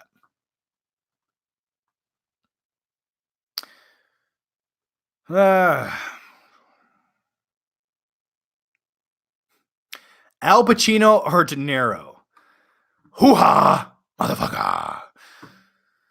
Yeah. Both are great. It's hard to pick one or the other. Pacino is just batshit crazy all the time, which I love. But De Niro really knows how to key in those. He's a little more subtle of an actor. So if you want outlandish and crazy, you go with Pacino. If you want a little bit more subtle, you go with De Niro. So you got Scarface for Pacino, and then you got Taxi Driver for De Niro. You can't make me pick. You can't. I will say every time Pacino is on screen, he steals, like he chews up the scenery. If the Joker solo movie does well, do you think we will see more solo villain movies? If so, which one would you like to see? That comes from Wild Hog 84. Thanks for the super chat. Yeah, maybe, but there's not many villains who are as great and have as much depth as say someone like the Joker, someone that's that well known. Is it possible? Sure. I always think villains are the more intriguing characters in every superhero movie. The flawed character is always the more intriguing character. That's usually the rule of thumb. But I think sure, why not? If they want to take another comic book villain and treat it like they're doing with the new Joker movie and give it that kind of seriousness, yes, I think the opportunities are limitless. Musk Tan Reviews, thanks for the super chat. Hey, John, have to film a senior year 7-minute short film tomorrow. I have a Canon 77D tripod gimbal. Any tips for filming? We'll be filming outside in a forest like setting. It's going to be a horror. It's going to be a horror movie. Okay. Yeah, well, it depends. Are you going to go edit it and color grade the movie? Because if you're going to do all those things, make sure you take all the settings of your camera and turn them all to neutral or down lower. Don't have the contrast or the saturation up high because when you go to color grade the movie in post, it'll be really hard and difficult to manipulate the image how you want it to be if it's already been set in the camera. And make sure your audio is good. One of the most important things people forget about is good audio. So try to do your best with some audio. If don't use the camera's mic. If you at least have a shotgun mic, that helps. If you have some wireless mics, that's a big help. So yeah, good luck with it. There's not much more advice I can just give you right now. There's 1,000 different things I could say, like lighting and angles. Just make sure to capture as much footage as you can and different scenes, and that way, when you edit it all together, you have everything you need. So film more than you need. The next one comes from A6091P. That's like, yeah, okay. It sounds like the name of a droid, like a droid or something in the future. Been watching your channel for 5 years. Just wanted to show you some support. Well, thanks, man. Thank you for the super chat. Much appreciated. Thank you for that. And thanks everyone who's putting in super chats. Thank you. I do appreciate it. You guys are all beautiful badasses. What do you think the next Matrix film will be like? You're not sad anymore, John. Thanks, man. No, the next Matrix film, I'm not sure what it's going to be, but you can pretty much do anything you want to when it comes to a Matrix film. You could have alternate dimensions, different versions of the Matrix. Maybe that version of the Matrix that we saw in those 3 movies was just one scenario. That was one version of the Matrix. There's been multiple other versions of the Matrix. So why don't we visit one of those? Why don't we have a Matrix prequel movie? Here's a thought. How about Matrix version 1.0, right? It takes place in the 1980s. So everything that you see in the Matrix is from the 80s. We're on this big nostalgia kick now in Hollywood, so you can have that 80s vibe. But outside of that, everything's gritty and grimy, and you have the things that you come to love in the Matrix movies with Agent Smith. So yeah, you could have like a really cool, interesting take on that, and you could have a new incarnation of Neo who can be like the leading man, and but we all know he fails at some point, but we don't know how. And you could cast someone really intriguing to play that part. I don't know. That's just off the top of my head. Maybe they already put out the premise for the movie and I didn't read it yet, but that's the Matrix movie I want to see. So make it, Hollywood. Cinema of the Dead, thanks for the super chat. Excited for the scary stories to tell in the dark. Yes.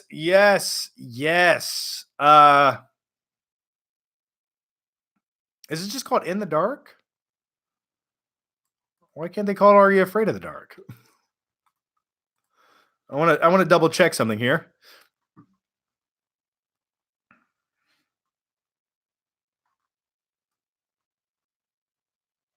There it is. In the Dark. When does this come out? Or is it already out?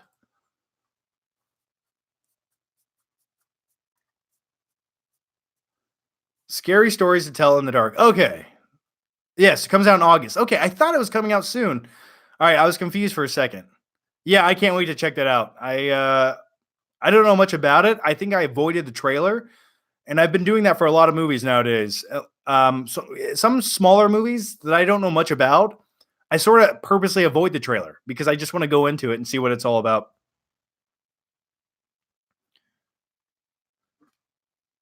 Uh, love you all the way from Kuwait. Well, I love you too, man. Thanks.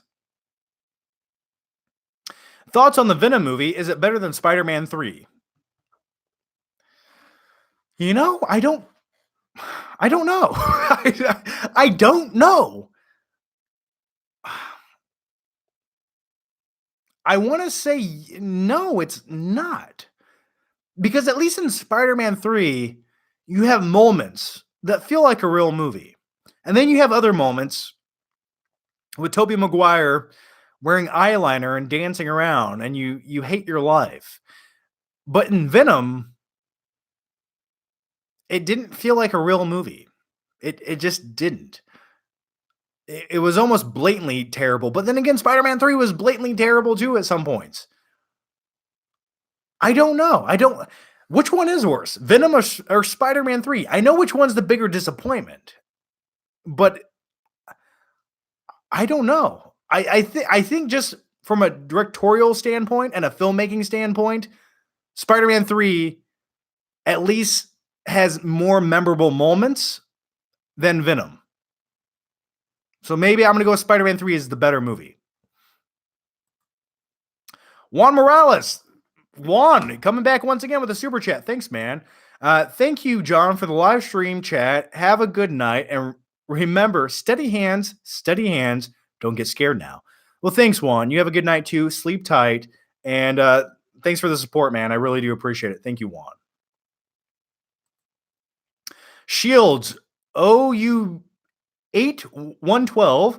Love the channel. Most underrated Stallone performance on film. Thanks.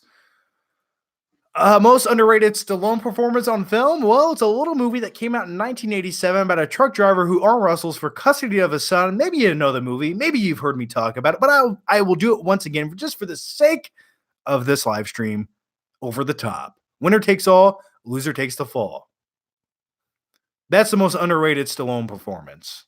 And I don't just mean that jokingly. Part of me does. But the other part of me, there truly is a story there between a father and a son that reminds me of my own father and me as a young boy. And I think it's sort of an underrated performance. Also, there was a Stallone performance back in the 90s where Stallone gained a whole bunch of weight to play a cop, and Copland, called Copland. I always thought that was pretty interesting that Stallone, got hefty for the movie. So I'm sure there's another Stallone performance I'm not thinking of out there, but that's what I'm going to go with.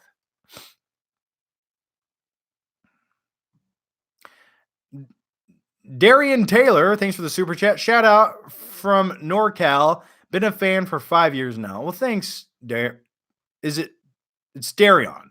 Darion? Dorian. Darion. I'm going to go Darion. Well, thanks, man. Thank you.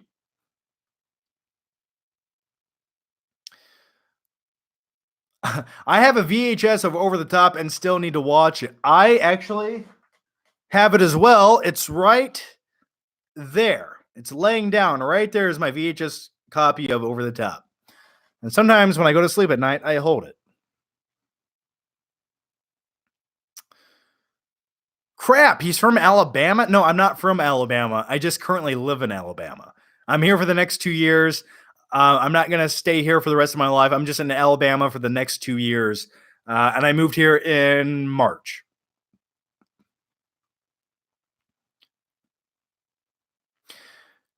Damn 5271. Peace and love, John. Well, peace and love to you too, Damn 5271. Thank you for that. And thanks for the super chat. Do you want a sequel to Halloween 2018? I do, but I just want it to be better than the one that we got. I didn't like the Halloween 2018 movie. I thought it's one of those movies where if you read the script, you could just go through and rip out stuff. Just rip shit out of that script. And you would have had a better movie. You didn't need all the stupid improv jokes about peanut butter on your penis. You didn't need the subplot about the doctor who's just goes utterly insane one day for no apparent reason whatsoever, and then just dies. You didn't need any of that, right? And without it, you would have had a better movie. So I'm hoping the sequel tries to take itself a little more serious, and I hope that they get a different writer. And I'd be happy with a different director, but I don't think they're going to do that.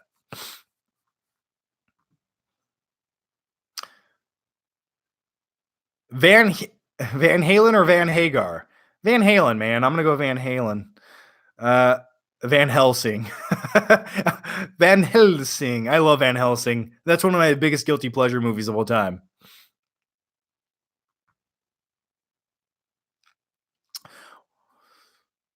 What musical biopic do you want to see made next? I think David Bowie could be cool. Yeah, I would like if they started making biopics a little more accurate to what really happens. Like show the grit, show the grime. Don't always make the singer look like a hero. Sometimes um, the shady things people do are the most intriguing. Yeah, sorry, my eye itched. Biopic on a musician I would like to see next.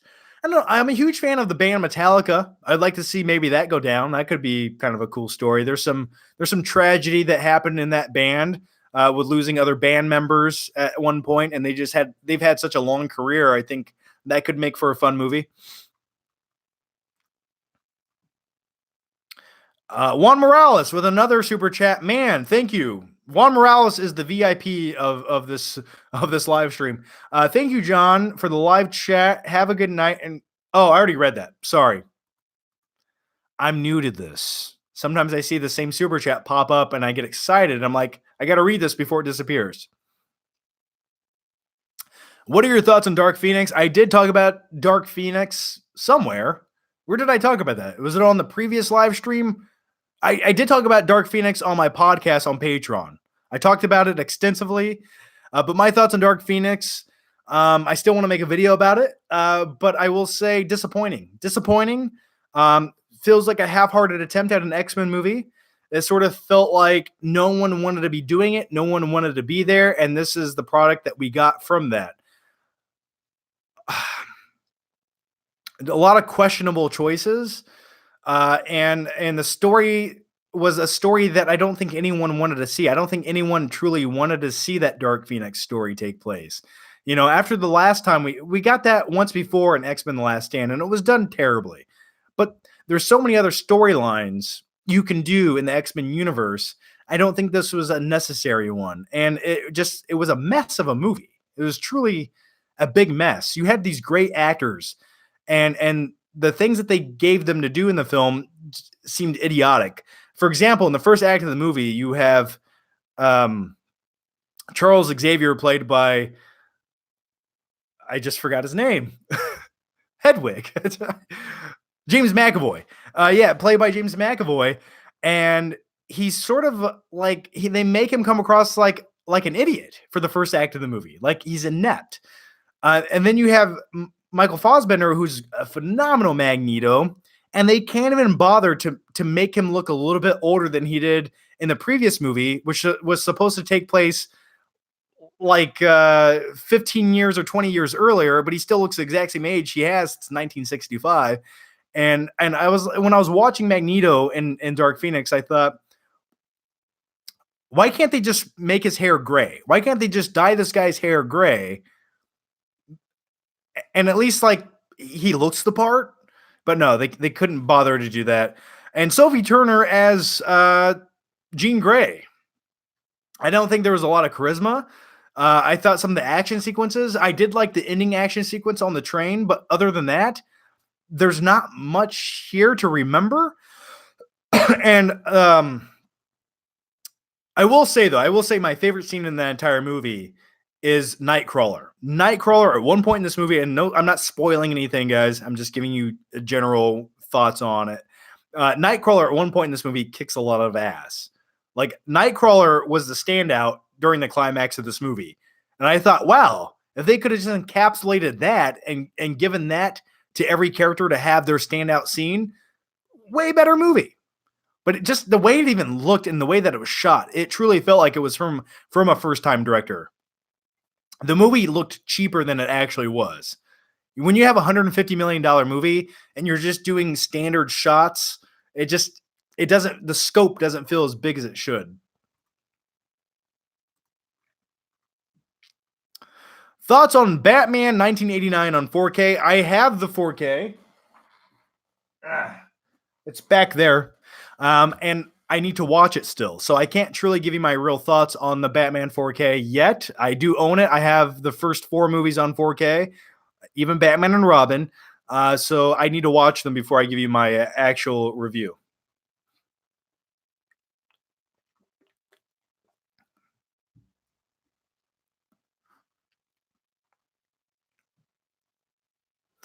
Favorite J.K. Simmons performance? Well, if you give a retard a calculator, he'll try to turn on the TV. Whiplash. Whiplash is probably my favorite performance from J.K. Simmons of all time. Um, man, I have known people like his character in Whiplash.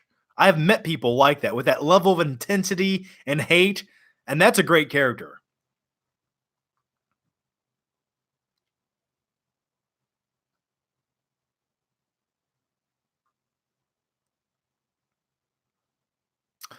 Thoughts on the Hannibal TV series? Never watched it. A huge fan of the character of Hannibal Lecter, played by Anthony Hopkins. Just never watched the TV series.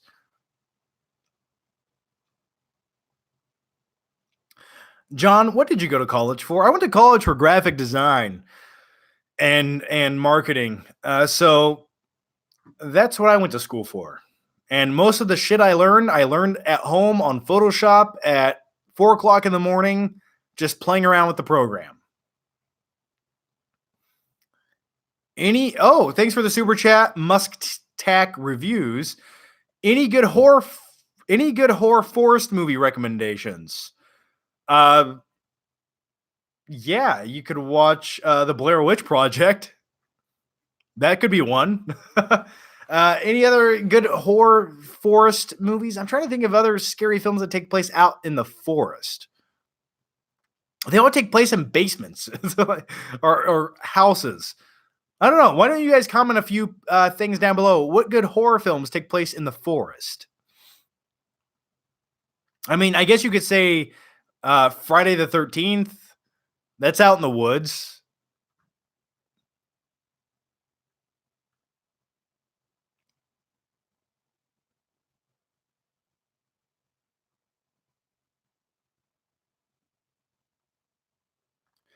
Are you excited for the Game of Thrones prequel?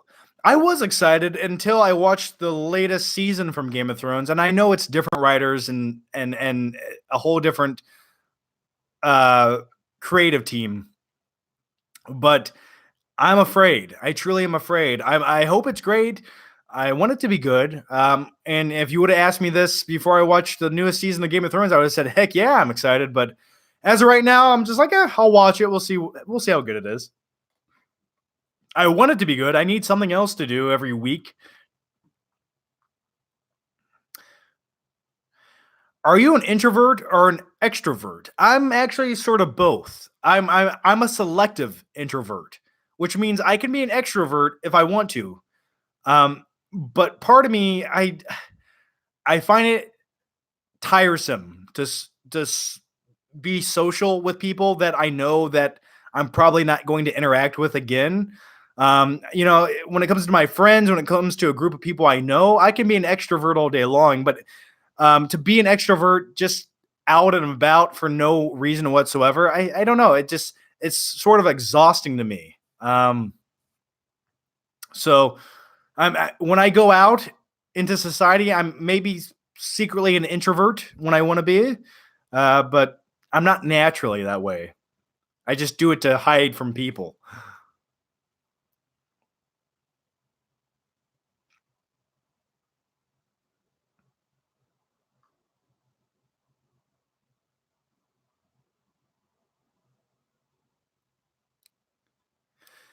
Do you plan to visit any film festivals in the future? Also, would love to see your review foreign movies.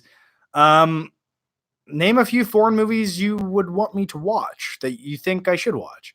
Any film festivals? Not in the near future. I have no plans to attend any.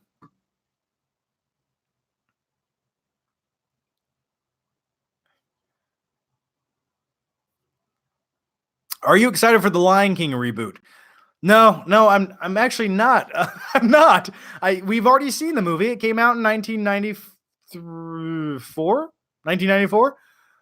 And the I'm kind of tired of the Disney reboots. I don't feel like they're adding anything new. I don't think they're adding anything that's going to deem buying that movie and rewatching it for years to come. I think the originals are the originals, and that's all you need. Now, if they want to reboot them to make some more money to retell the same story for a modern audience with CG lions, okay, I'll go watch the movie. But I wish they would just give me something else. Like, can you just put that money into something else? But who knows? Maybe the Lion King reboot will be really good. I enjoyed the live action version of the Jungle Book. I actually I enjoy the story of the live action Jungle Book more than the animated movie. But when it comes to Aladdin,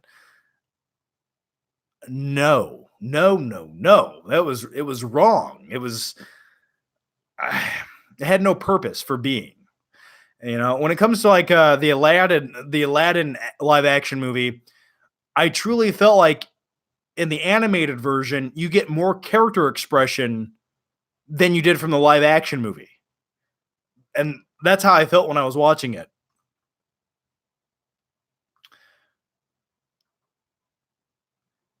Will the Batman be any good? I hope it is, but I don't know. Best Nick Cage performance, Leaving Las Vegas? Question mark. Yeah, I'd probably say that was his best acting performance. It's not my personal favorite performance. If I had to pick one, I might say Bad Lieutenant.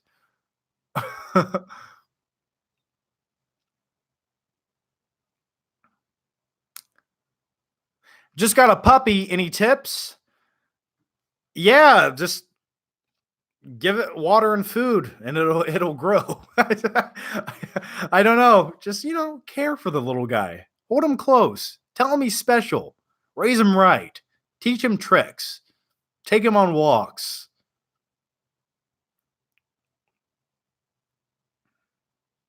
Stallone is confirmed to return and star alongside Arnold in Cliffhanger 2. Is that true? I don't know if I believe that.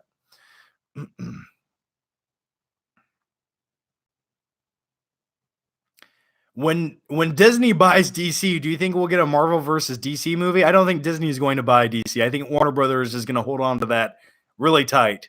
Really tight. Favorite Dwayne Johnson movie?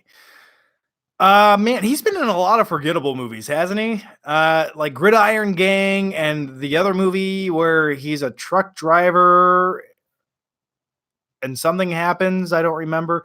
But yeah, favorite. I secretly have always liked the first Scorpion King movie. Another rock movie that I enjoy. Man, I almost said Pain and Gain, but that's not a very good movie. But I sort of enjoy it because there's not a lot of movies made about working out.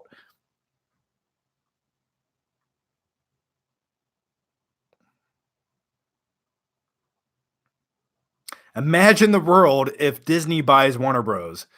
Yeah, if Disney buys Warner Brothers, there's nothing left. Who do we have? Universal, Paramount. I mean, yeah. I don't know. I like the separation. Musk Tack Reviews. Thank you for the super chat. Soul Child's Play last night. Have you seen it? Yes, I did see it. I did talk about the movie earlier on in this live stream. I talked about it quite a bit. Um, it's okay. It's okay. The big thing is Chucky is no longer a demented doll possessed by the soul of a serial killer. He is now a robot. He's an angry robot, and he's going to control your Alexa and turn your lights off and your TV on with a little ET glowy finger. So I didn't hate it though. It's just like an easy movie to get through. It's 90 minutes long. It's over before you can hate it. I think I'll say that in my review. It's over before you can hate it.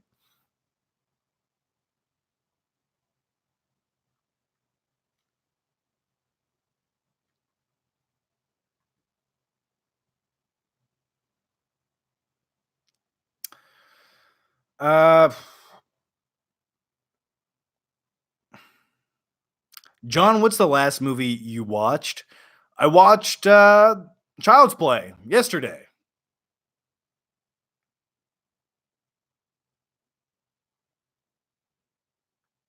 Do you own Collateral? Of course, I own Collateral on Blu-ray. It's one of my favorite movies of all time.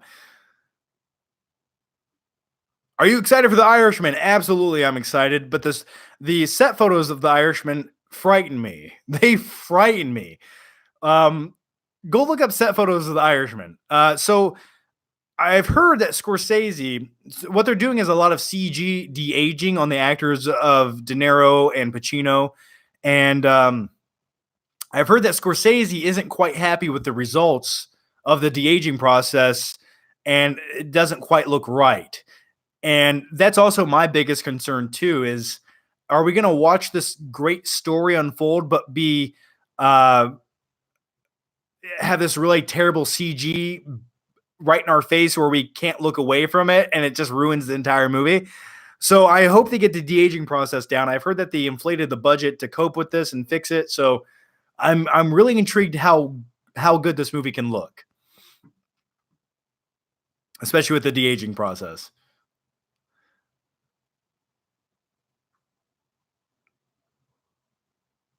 Oh, questions are flying by really quick. Have you seen any movies in 70 millimeter? Yeah, there's they released The Dark Knight Rises 70 millimeter, right? That's one 70 millimeter movie. Another 70 millimeter movie is I believe 2001: A Space Odyssey. Interstellar was shot with 70 millimeter. The Hateful Eight was shot with 70 millimeter, which looks Hateful Eight's a beautiful Blu-ray. Buy the Hateful Eight. So underrated as a Tarantino movie. Um, Trying to think of some others. I think that's what I got off the top of my head.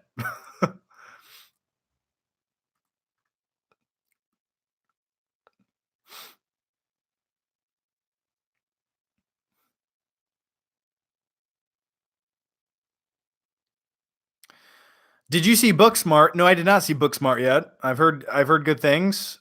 Point Break or Breaking Bad?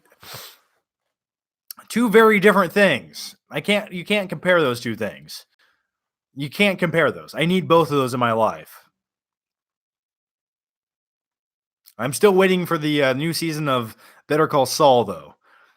Have you seen Prisoners 2013? I have a movie review of Prisoners on my YouTube channel. So, yes, I have seen it. Go check out the review. I really like the movie.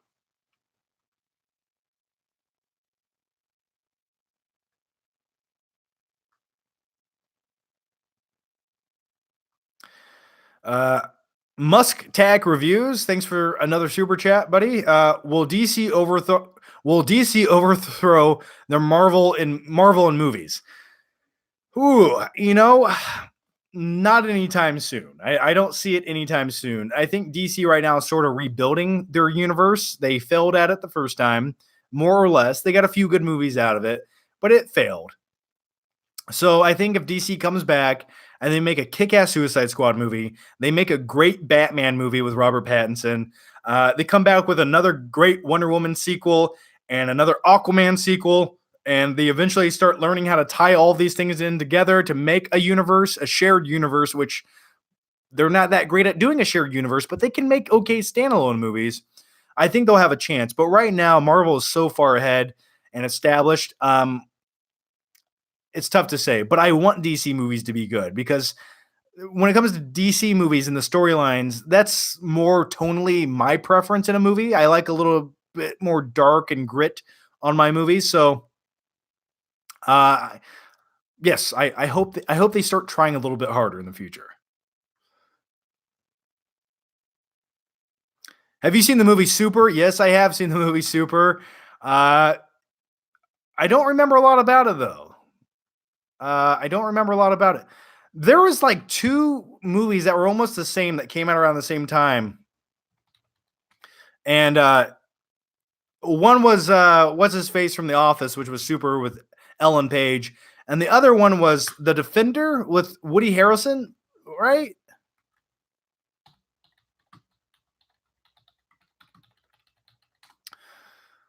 Yeah, The Defender. So I never watched The Defender. I just couldn't bring myself to do it.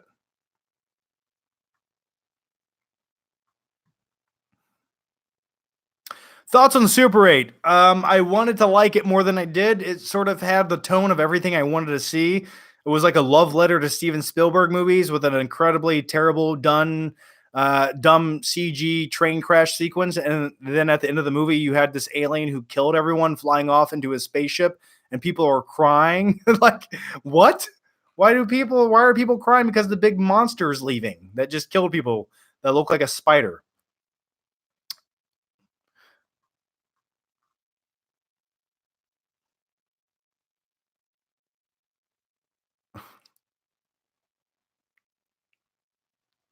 You ever seen The Super with Joe Pesci? I have seen The Super with Joe Pesci.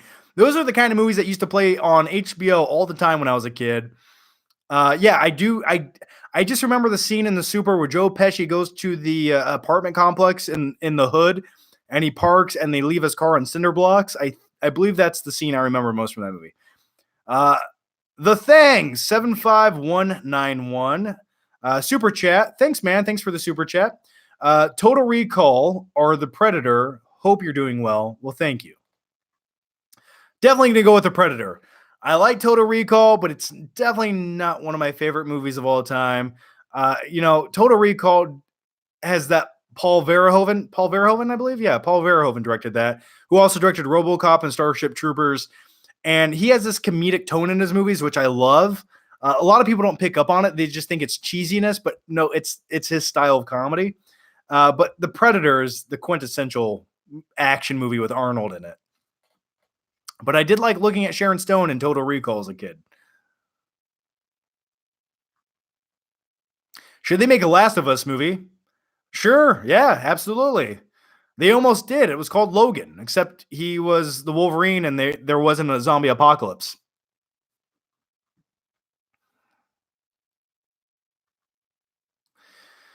Uh, Mustack Reviews, another super chat. Thanks, man. Hey, John, I'm from Australia. Oh, okay. I will be finishing school end of this year, visiting the US next year. Possibility of a meetup. Would love to meet. No guarantees. I don't know where I'll be next year. I can barely plan where I'm going to be tomorrow. And so maybe, but I live in Alabama. So for you to come to the US and then come all the way to where I live might be sort of a hassle. But if I ever do go somewhere, that's like an event that a lot of people go to, like a Comic Con or something, I will definitely announce that. And I would love to do a meetup. I love meeting guys or people at like the movie theater or Best Buy. Um, so yeah, man, I will definitely let you know if I go to any of those events. The last one I went to was the Wizard Con in Cleveland, Ohio, which was last March. And every 10 feet that we walked, we met a new viewer or a fan, and it was awesome. And by the way, guys, go watch that vlog. It's called WizardCon 2019, right here on this channel. Me and Stuckman go to WizardCon, meet a whole bunch of people. I get into the DeLorean and go back in time. It's a good video. It needs more views. Go check it out.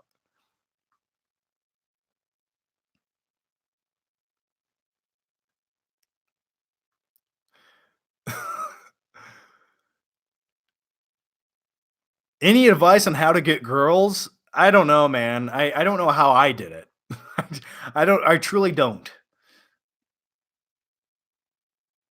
What's the story behind your channel name? Well, actually, it's funny you say that. I do talk about that. We just did a podcast on my Patreon called "The Best Year of Films Ever, 1999," and because 1999 was like a phenomenal year for movies. Every week, a great movie came out that's still memorable. But during that podcast, I did talk about one movie specifically that relates to my channel name. So that's on Patreon. But it was the movie Election, starring Matthew Broderick. It's getting late. And in that movie, there's a character who's running for class president, and she makes these cupcakes, and her saying is "Pick Flick" because her last name is Flick, and my last name is Flickinger, so I thought "Pick Flick." Let's do that. I like it. It's memorable, it's easy, and the trick is when you come up with a name or a YouTube channel name, you want something that's easy to remember. And I was going to make the YouTube channel originally John Flickinger, which is my name, or I was actually just going to make the channel called Flickinger, but both of those channel names were taken back in 2010, so I called it the Flick Pick, and then I eventually made this channel called John Flickinger, which is now my vlog channel. And yes, my last name really is Flickinger. I know. Movies, Flickinger, it was meant to be. Tom Hardy as James Bond or Wolverine. Here's what I would rather have. I would rather have Tom Hardy play the Wolverine. He doesn't need to play Eddie Brock. He doesn't get someone else to play Eddie Brock. He should play Wolverine. He was made to play Wolverine. He can get bulked up. He can hunch over, grow out his chest hair, have some sideburns. He'd make a great Wolverine. And as James Bond, I'd actually rather see Christian Bale play James Bond. Like, no one talks about Christian, but Christian Bale should play James Bond. Think about it. Think about how great of an actor he is. He's from the UK. He'd make a great Bond. And he's you know the guy can do action. So I think Christian Bale as James Bond would I would buy into that. Russ Rogers, thanks for the super chat. Patrick Bateman or Batman? Well, that depends. Are we going to Dorsia? And do you have reservations? I'm going to go. Patrick Bateman is like my favorite movie character of all time. I love Batman, but I like the idea of Batman. But Patrick Bateman, that's me. As scary as that is. And though you can see my smile and stare at my face, underneath, I simply am not there. I'm paraphrasing terribly right now. Mustache Reviews, thanks for the super chat. Thoughts on John Campea? Ever met? I've never met John Campea. I have no plans anytime soon. So I know people who have, but that's about it. Never met the guy.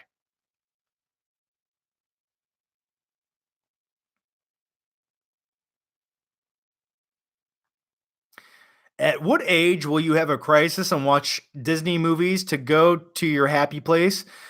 Typically, every 3 years, I have a midlife crisis, and I'm only 32, but I do plan on having another midlife crisis at some day. What I'm going to do is I'm going to take all my Disney movies. I'm going to put them into a shoebox, take my TV into a room, lock the door, barricade it behind me, and eat gummies and watch all of my favorite Disney movies for 5 days straight until I find my happy place again. So that is my plan one day. American Psycho or Nightcrawler? Why do you guys do this to me? Okay, I'm just one person. You can't tear me apart like that?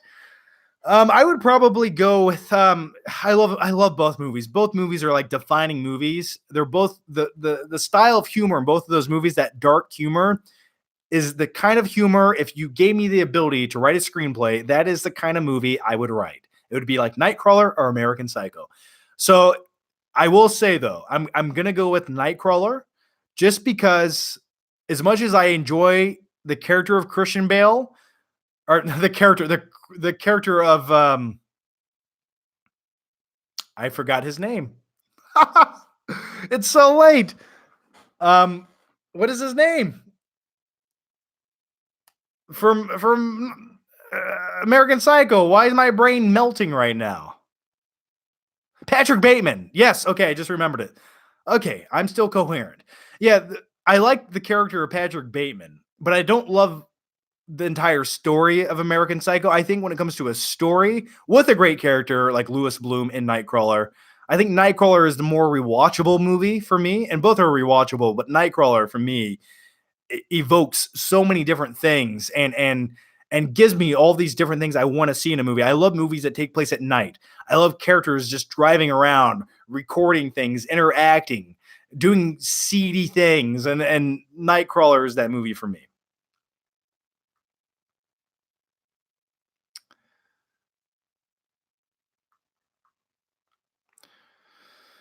Uh, Chris Stuckman or Jeremy Johns, better YouTube reviewer? What makes a good YouTube reviewer? Ask yourself that question first and foremost. They both have different styles. They both have very, very different styles. So it depends on your mood, right? Some days you want a little bit more of a thought-provoking experience, and other times you want something quick and then it just goes and it's easy to watch. You're in and out in 3 minutes. So it just really depends on the style and the vibe that you want. There isn't one better than the other per se.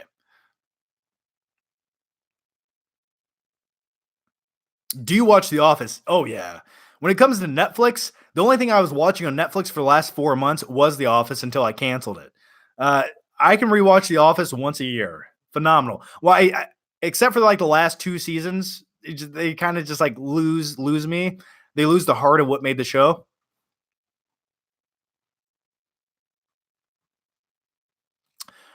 Russ Rogers, thank you for the super chat, man. I appreciate it.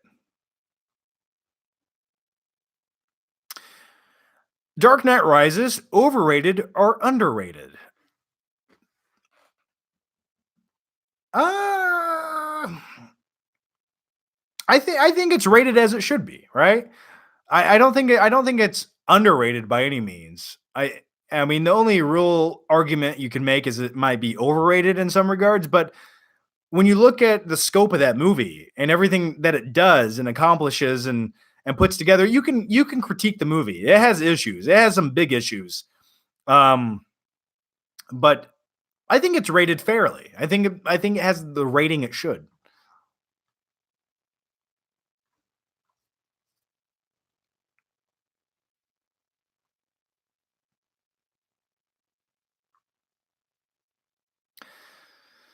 All right, guys, I'm going to answer a few more questions. It's been 2 hours and 6 minutes. I was planning on doing this for 30 minutes, but I give in to you guys.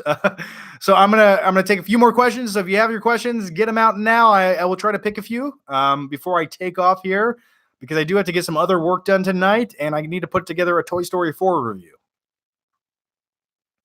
Arnold or Stallone? I love both. Um, But I'm gonna go with who is your daddy and what does he do? I'm gonna go with Arnold, man. Arnold is my dude. You can't make another Arnold. You can't make another Stallone, but I'm gonna go with Arnold. He's been in more of my favorite movies, and every time I see Arnold in an interview or a documentary, I just want to be that guy's friend. He truly is like an idol. The Thing 75191. Thank you for the super chat. Uh, Ever seen Maniac? Elijah Wood, great thriller. I've never seen that, and I've heard a few other people talk about it. I've never watched it. Um, I need to look into it. The ratings are kind of like middle of the road. Yeah, I'll save that for a rainy night.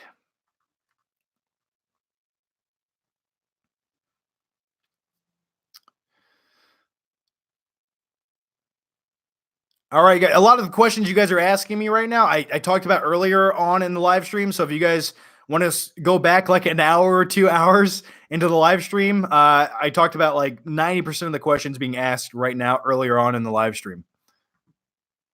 Worst fan interaction in person. The truth is, I've never really had a bad fan interaction. Every fan I've ever met in person was super nice, very humble, excited, and it's always a blast. I'm just like, wow. I'm like, this is the person who watches me. And then I always have the question, why do you watch me? Explain it to me. I want to understand. So I've never had a bad one. Sometimes I meet people who don't know quite what to say. And that's flattering. So I never really had a bad fan interaction. I've had some weird emails, but never a bad actual interaction. What is your favorite Toy Story? I love the first Toy Story. That's pure nostalgia. But I think after that, Toy Story 3. I think Toy Story 3 encapsulated everything emotionally that you could ever want to get from a Toy Story movie. Cinema for You. Thank you for the super chat. Just started doing movie reviews here. Any tips? Yeah, let's talk about movie reviews, and I'm gonna take like one more question after this, guys. So if you want to ask, go for it. Movie reviews on YouTube. I've said this once, and I'll say it again. Bring an opinion that is different from everyone else's, and bring a style that stands apart. That doesn't mean you have to be crazy and zany. You can be, a little bit more subdued and serious. That's fine. There's an audience for every which style on YouTube, and just be yourself and look at what other successful channels are doing, and watch those channels, and use that as inspiration to make your videos from a technical standpoint and from a stylistic standpoint. Don't copy someone. Don't echo what someone else is already doing, because there's no reason for that. Why watch somebody else if the other person's exactly like them?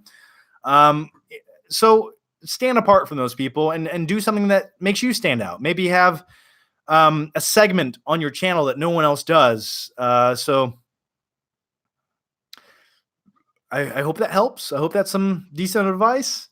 Donnie Baker, thank you for the super chat. John, have you seen Henry with Michael Rooker? It's really messed up. Laugh out loud. You'd like it.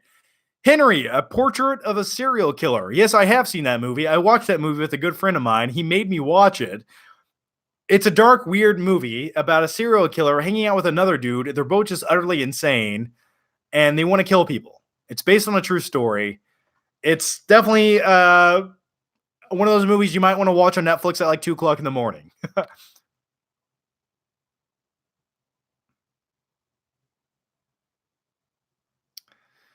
Scott Sullivan. Hey, man, how's it going? Scott Sullivan is a longtime supporter and Patreon supporter. I see Scott all over the place.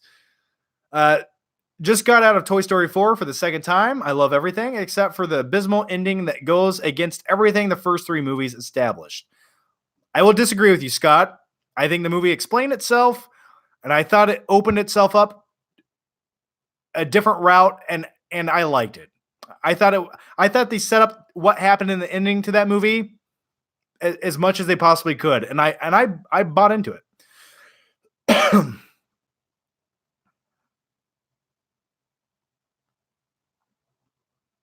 Warrior, Tom Hardy or Rocky? Ooh, the original Rocky is always the standout sports underdog story, right? But the Warrior is a very good modern day take on that same genre. And now I will do my Tommy impression from the movie Warrior. And scene. Nah. You weren't there. You weren't there when my mother was on her hands and knees in the house without heat puking up blood. Nah, you were out somewhere getting drunk. So why don't you take your war stories down to the VFW, because maybe they'll give a damn. That's my Tommy impression from the movie Warrior. Thank you. Bye, Johnny boy. Bye. Bye, Mr. DVB. Do you like The Shining? Yes, I like The Shining. It's not one of my favorite Kubrick films, nor is it one of my favorite Stephen King adaptations. I've always liked the movie, though. From a visual standpoint, it's a mind-boggling movie. It just looks eerie.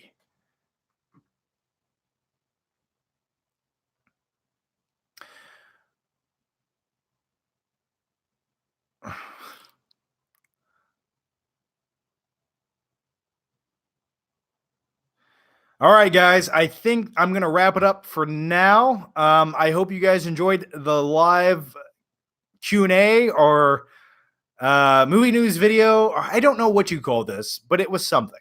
But I do hope you enjoyed it, guys. As always, thank you guys for the questions. Thanks for the support thus far.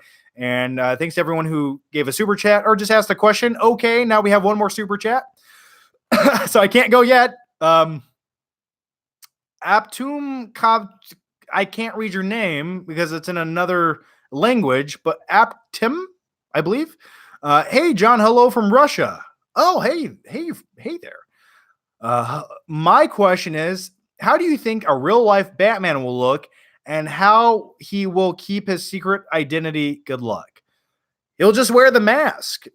How do I think a real life Batman will look? I don't know. You'd have to wear some actual tactical gear that's bulletproof.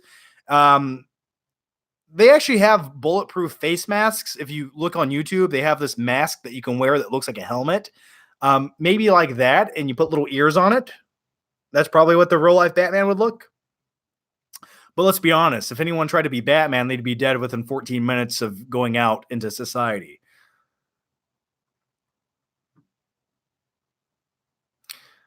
All right, guys. I think that's going to wrap it up. But once again, guys, thank you for the questions. You guys have a good night.